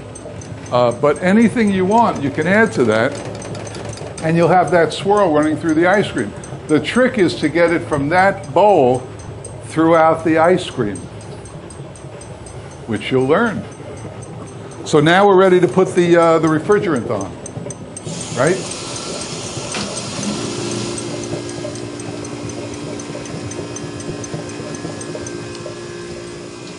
All right, and we're ready for that.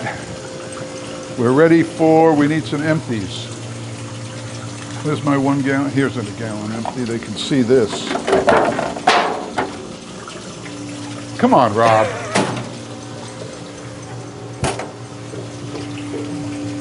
And this. I'll tell you what, let's just dump this here.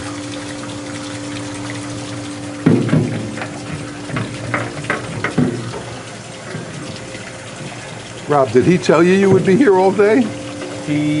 I planned for it. Oh, We're okay, good. good. Yeah.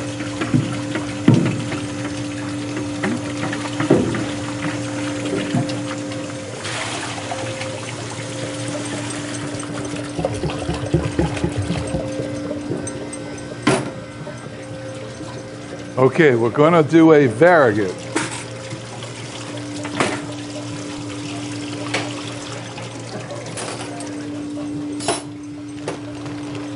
By the way, quick cleanup on this. It's just one of these things.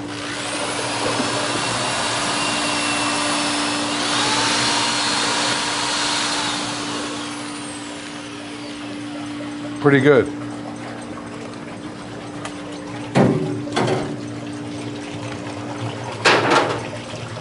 When you're making an ice cream with a variegate, you want to let it go a hair longer than you normally do because you want the ice cream part to be a little thicker so that when you do put the variegate into it, it doesn't just dissolve in there. It holds that ribbon that you're going to create.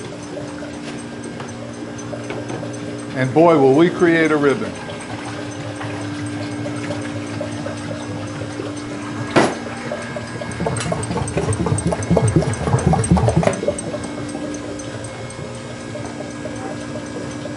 Yes, sir.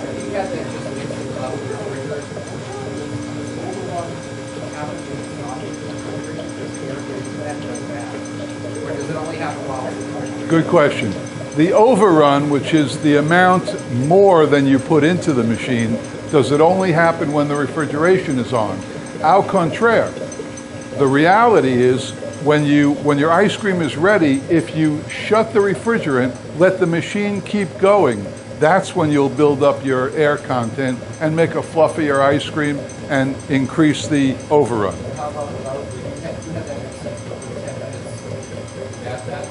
No, that doesn't matter. No. Any other questions? Come on, Caribbean, you got to have a question. They have 220 down there? Huh? Yeah, 220 line? What island are you?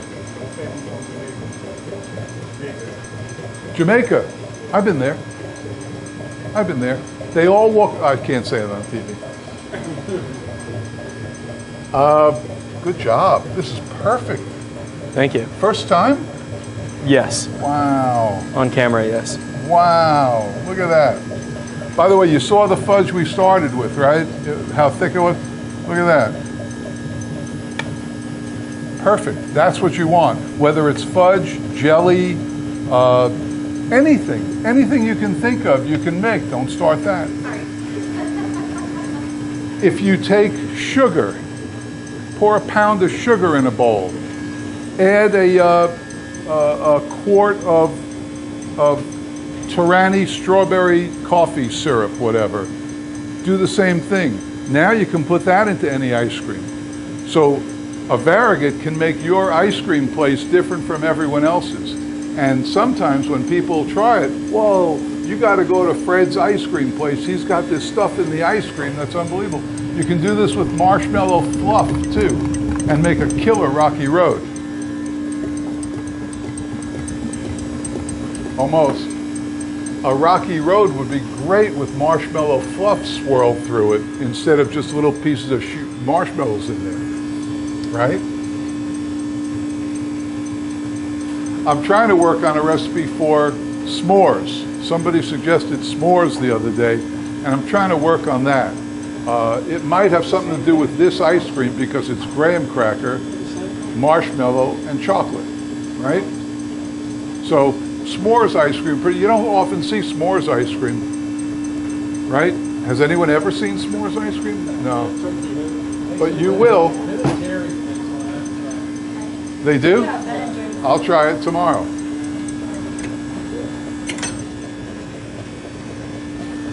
You asked before, how do I know when it's ready? To me, it's ready when it holds a peak in the bottom. After you drizzle a little, when it holds a peak, then it's ready. When it goes down, it's not ready. Kind of simple, not scientific. That's why you can't use a timer going up. Or actually, you can't use a timer coming down. You can't set a timer for 12 minutes and when it goes off, the ice cream's ready. That doesn't work.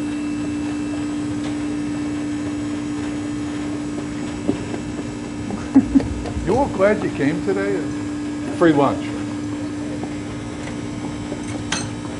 Jeff, have you ever done it where you stick a spatula in the top? When I was up at Penn State, they would stick a spatula in the top and then hold it up like this. And if the peak, it's the same thing that you're talking about, but they would just hold it up in the air, and if the peak, don't tell press it a little bit. Steve that you would stick a spatula in the top of the machine. I'm just, yeah, I realize that, then but your friends are going to have spatula ice cream.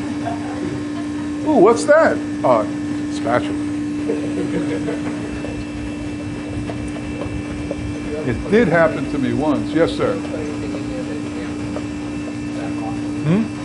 Yeah, because you have your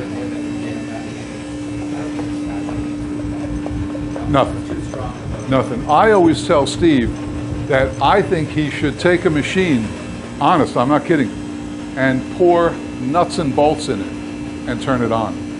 I don't think it would damage the machine at all. I mean, the machine they're great. We're almost ready, look. Almost holding a peak.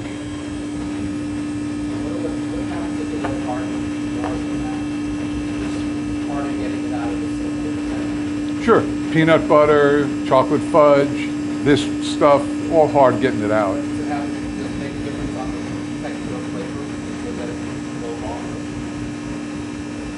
Yes, I'll let Steve explain that because it becomes an emulsion question.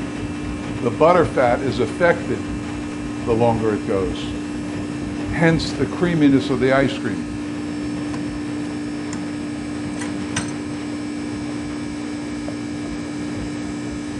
I'm so excited.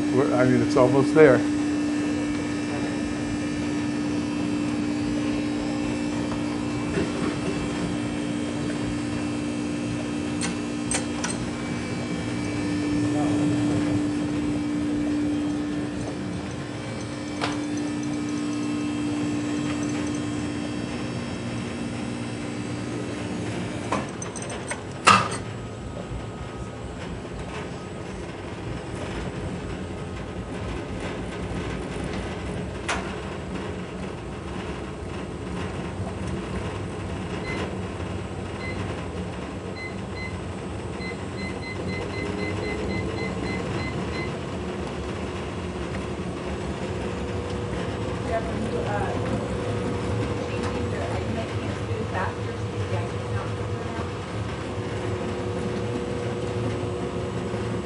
Don't do this.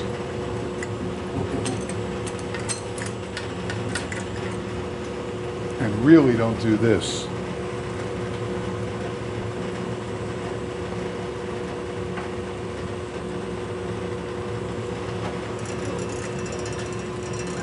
Jeff, quick, pull it out. That didn't sound right. Just going to leave that one alone. Oh, thank you. All right. Normally, I would pull my ice cream into 1-gallon tubs, which is what I use. But we're making a variegate, so I pull it out into this.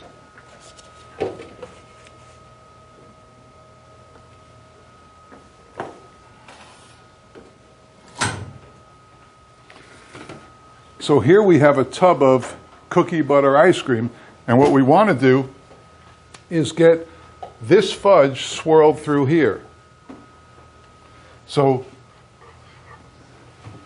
what we're going to do, no, leave those right there. That's where we're going to do. I didn't want to block the camera. Okay.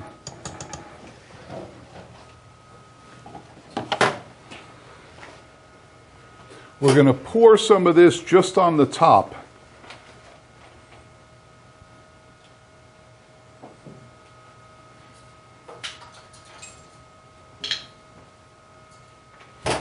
And then just fold it 2 or 3 times in here. You're standing, you must really want to know this. Huh? We're going to fold and fold and fold. And then the whole gimmick with this is having a squishy container, because what you want to do is you want to squish it to get the variegate into the ice cream. Can you see that? Isn't that perfect? You can't do that well any other way. And then you have a really nice variegated ice cream. And you can do it with anything. Pretty cool, huh? Now, after that one, you would do it again.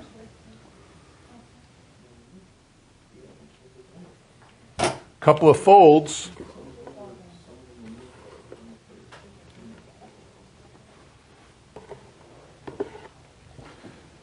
and you squeeze it, and you're ready to roll.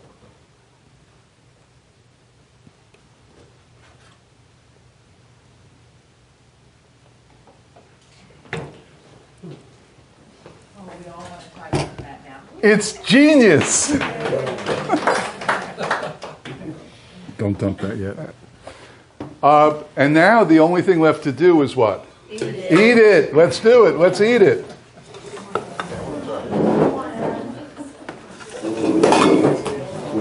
And this is Fudge Graham's. You want to do your bowl thing? That worked out well last time. Fudge Graham's ice cream. Doesn't it? Hey, Ed, coming from you. Andy. That's a You just want to grab one? It sure is. Give one to Rex as well.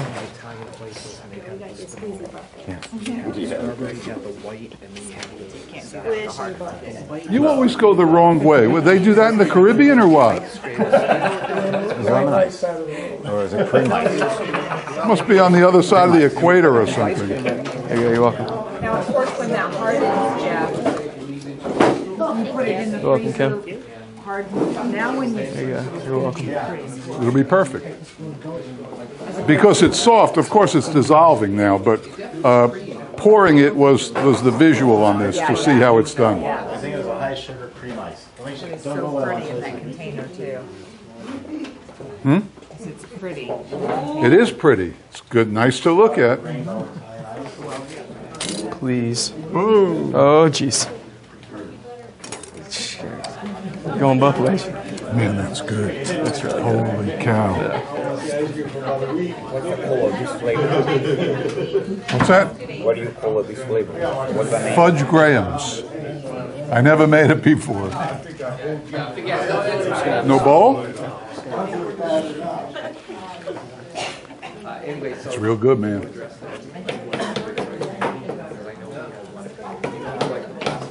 Oh my gosh. Huh? Whoa. Right. I got to say, that's really good. good. You didn't try this yet? Where's the bowl? Get a bowl. Your class, or do I have to buy one now? What does that mean? If you buy it now, it's deducted from the class. Sorry. That's what I'm asking. I just answered you. What's up, yeah? I just try, that's all. I still have to, I'm a lot older than you, so watch it. Not that much. Get him, Ed. Huh? 78. 78? Yeah. I look much better than you, don't I? Hell no. Get him, Ed. Get him, Ed. Get him.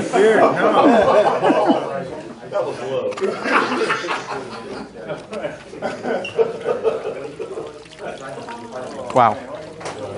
Ed, Oh my the gosh. bottom line is if you walk out of here with that book, it's going to cost you $50. That's the bottom line. Now what do you want to know? What? By the way, that's good ice cream. It might be too sweet for some people, right? Not for me. It's delicious. Okay, good girl.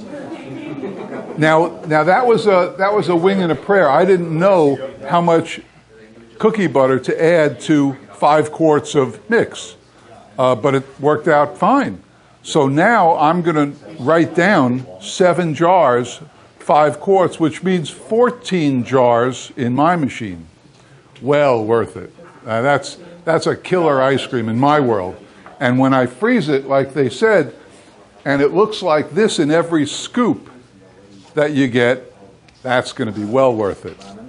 You can tell Crystal that's ready. Nope, pardon.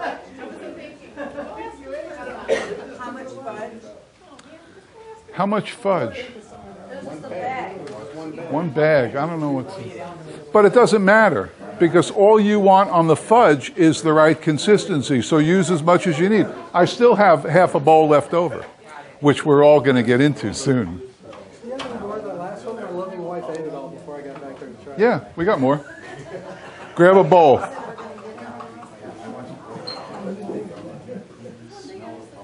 And if you want, don't go anywhere, because you're such a good friend of the place. Let's put a little of this right on it. This is decadent. Huh? Decadent. Oh, yeah, big time. Isn't this good? Oh, yeah, excellent. So you tell me if I buy that book right now. Here, give me that. You take that off the course. Yeah, that's what I always do. I'll take it in October. Okay, I put it push back away then. money Put it all back. the time. Huh? Put it back then. Oh, you'll take the class in October. Yeah. Remember, October is the most popular one of the year. It's not a sales pitch. It fills up really early. So I should do it now when I go home. Whenever you can, whenever you want to. And you have to do it through that website. Yeah, it's not a website, it's my email. Oh. You email me. I'm Yep. going to send you a check with an email. Well, there's our address right there. See it over here? All right. Is it both of you going to come? Huh? Both of you? No, she don't want to come. Oh, she'll be sorry. She didn't like you. Well, then I'll tell you what, for your class, we'll get girls. That'll bring her. That'll bring her.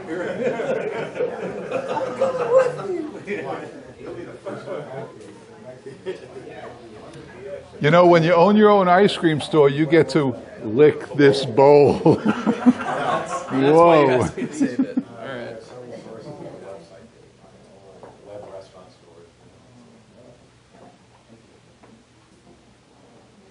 Boy, this turned out. Did you taste this? No. Why not? I got too busy talking. This came out Where really is it? good. It's fudge, fudge Graham's. I know. Where's the ice cream?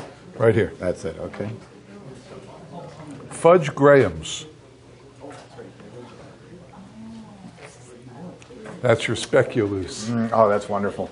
Do Oh, you have boy. anything else you're doing or No, not? that's it. We're done. Okay. Right on time too. Is it? Okay, we're done making ice cream. Have you had enough ice cream? Because We're done I'll making stay here all everything. day and make ice cream. I love to make ice cream. When you open a store, you won't make ice cream when your store is open. It's almost an impossibility because you have to focus.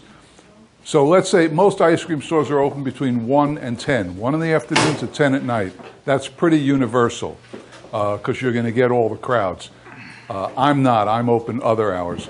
But if you're open 1 to 10, you get in there at 9 o'clock, 10 o'clock, lock the door, blast Dark Side of the Moon or something, and start making your ice cream. And you'll have a blast.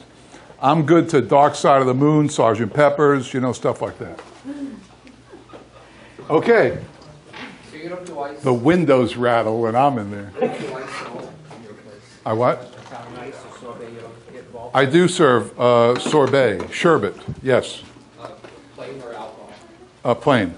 Plain. I serve creamsicle, which is orange sherbet vanilla ice cream mixed, and I serve lemon sherbet. And I alternate the lemon between lemon sherbet, raspberry sherbet, whatever. Used to have orange sherbet, and everybody wanted to mix it with vanilla ice cream for a creamsicle. Our store, we don't mix. You can't get 2 flavors in 1 cup. Under any circumstances, you can't get 2 flavors in 1 cup. And we have no toppings. And we don't sell cones. And there are no samples. So that's my store. For $6, you get a cup of ice cream and a spoon. And you're told to go sit down. A huge portion. It's a huge portion. It's a huge portion. For $6, you're getting a pint of ice cream.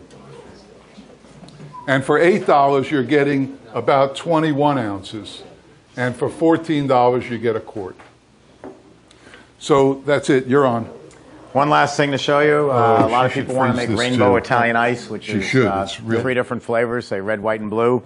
So I took an old idea, which was cardboard, which is usually infested with bugs, and made it out of stainless steel so you can divide your tub into 3. So if you had 2 or 3 of these dividers, you would make lemon first, put it in here, put it in the freezer. Then make cherry and fill this compartment, put it in the freezer, and then make blueberry. And then when all 3 flavors are done, you pull that out, you've got 3 flavors, and then you scoop in a semicircular motion around to hit all 3 flavors. You could do this with a spumoni, just see if I have something to show you. What flavor is this spumoni? We were just discussing that. Come on, what we flavor think- spumoni? Vanilla, chocolate, strawberry. That's spumoni. Yeah, right. So you can make all three. Just for a little fun, we had a customer that I sold one of these to, and you know it's built like Emery Thompson machines. It is an Emery Thompson. You'd have to run this over with a tractor trailer. Well, he sent his back. He said it got damaged in shipment. Can I even get it out of here? He said it got damaged in shipment, and I studied this because, yeah, I know UPS can have some problems once in a while, but gee, not that bad. I mean, you couldn't bend this, you know, there's no pliers you could bend this with. So I looked at it and I studied it and I said, how did it get damaged like this? We sent him a new one, you know, right away because once I figured out what this was, it was priceless to me because he wants to divide the tub into three. Could have been a she, but it wasn't. Wants to divide the tub into three. And so you put it into the tub and then you make three separate flares. But I have a feeling since you see all the curves are all going the same way, all going like this, he put it into his machine and turned it on with the dasher and thought that somehow miraculously it was going to make three different flavors of ice cream. So on that pleasant note, I'll give you a tour of the factory if you like, and thank you all very much for coming. The three of us had a great time. Rob, I'm really glad you were here. It was a lot of fun. Thank you very much for the invite. It was a good time. We had Rob working pretty good, didn't we? Oh, and we offer a satisfaction money-back guarantee if you weren't happy with the course today. But then again, you paid free. Let's see if this works.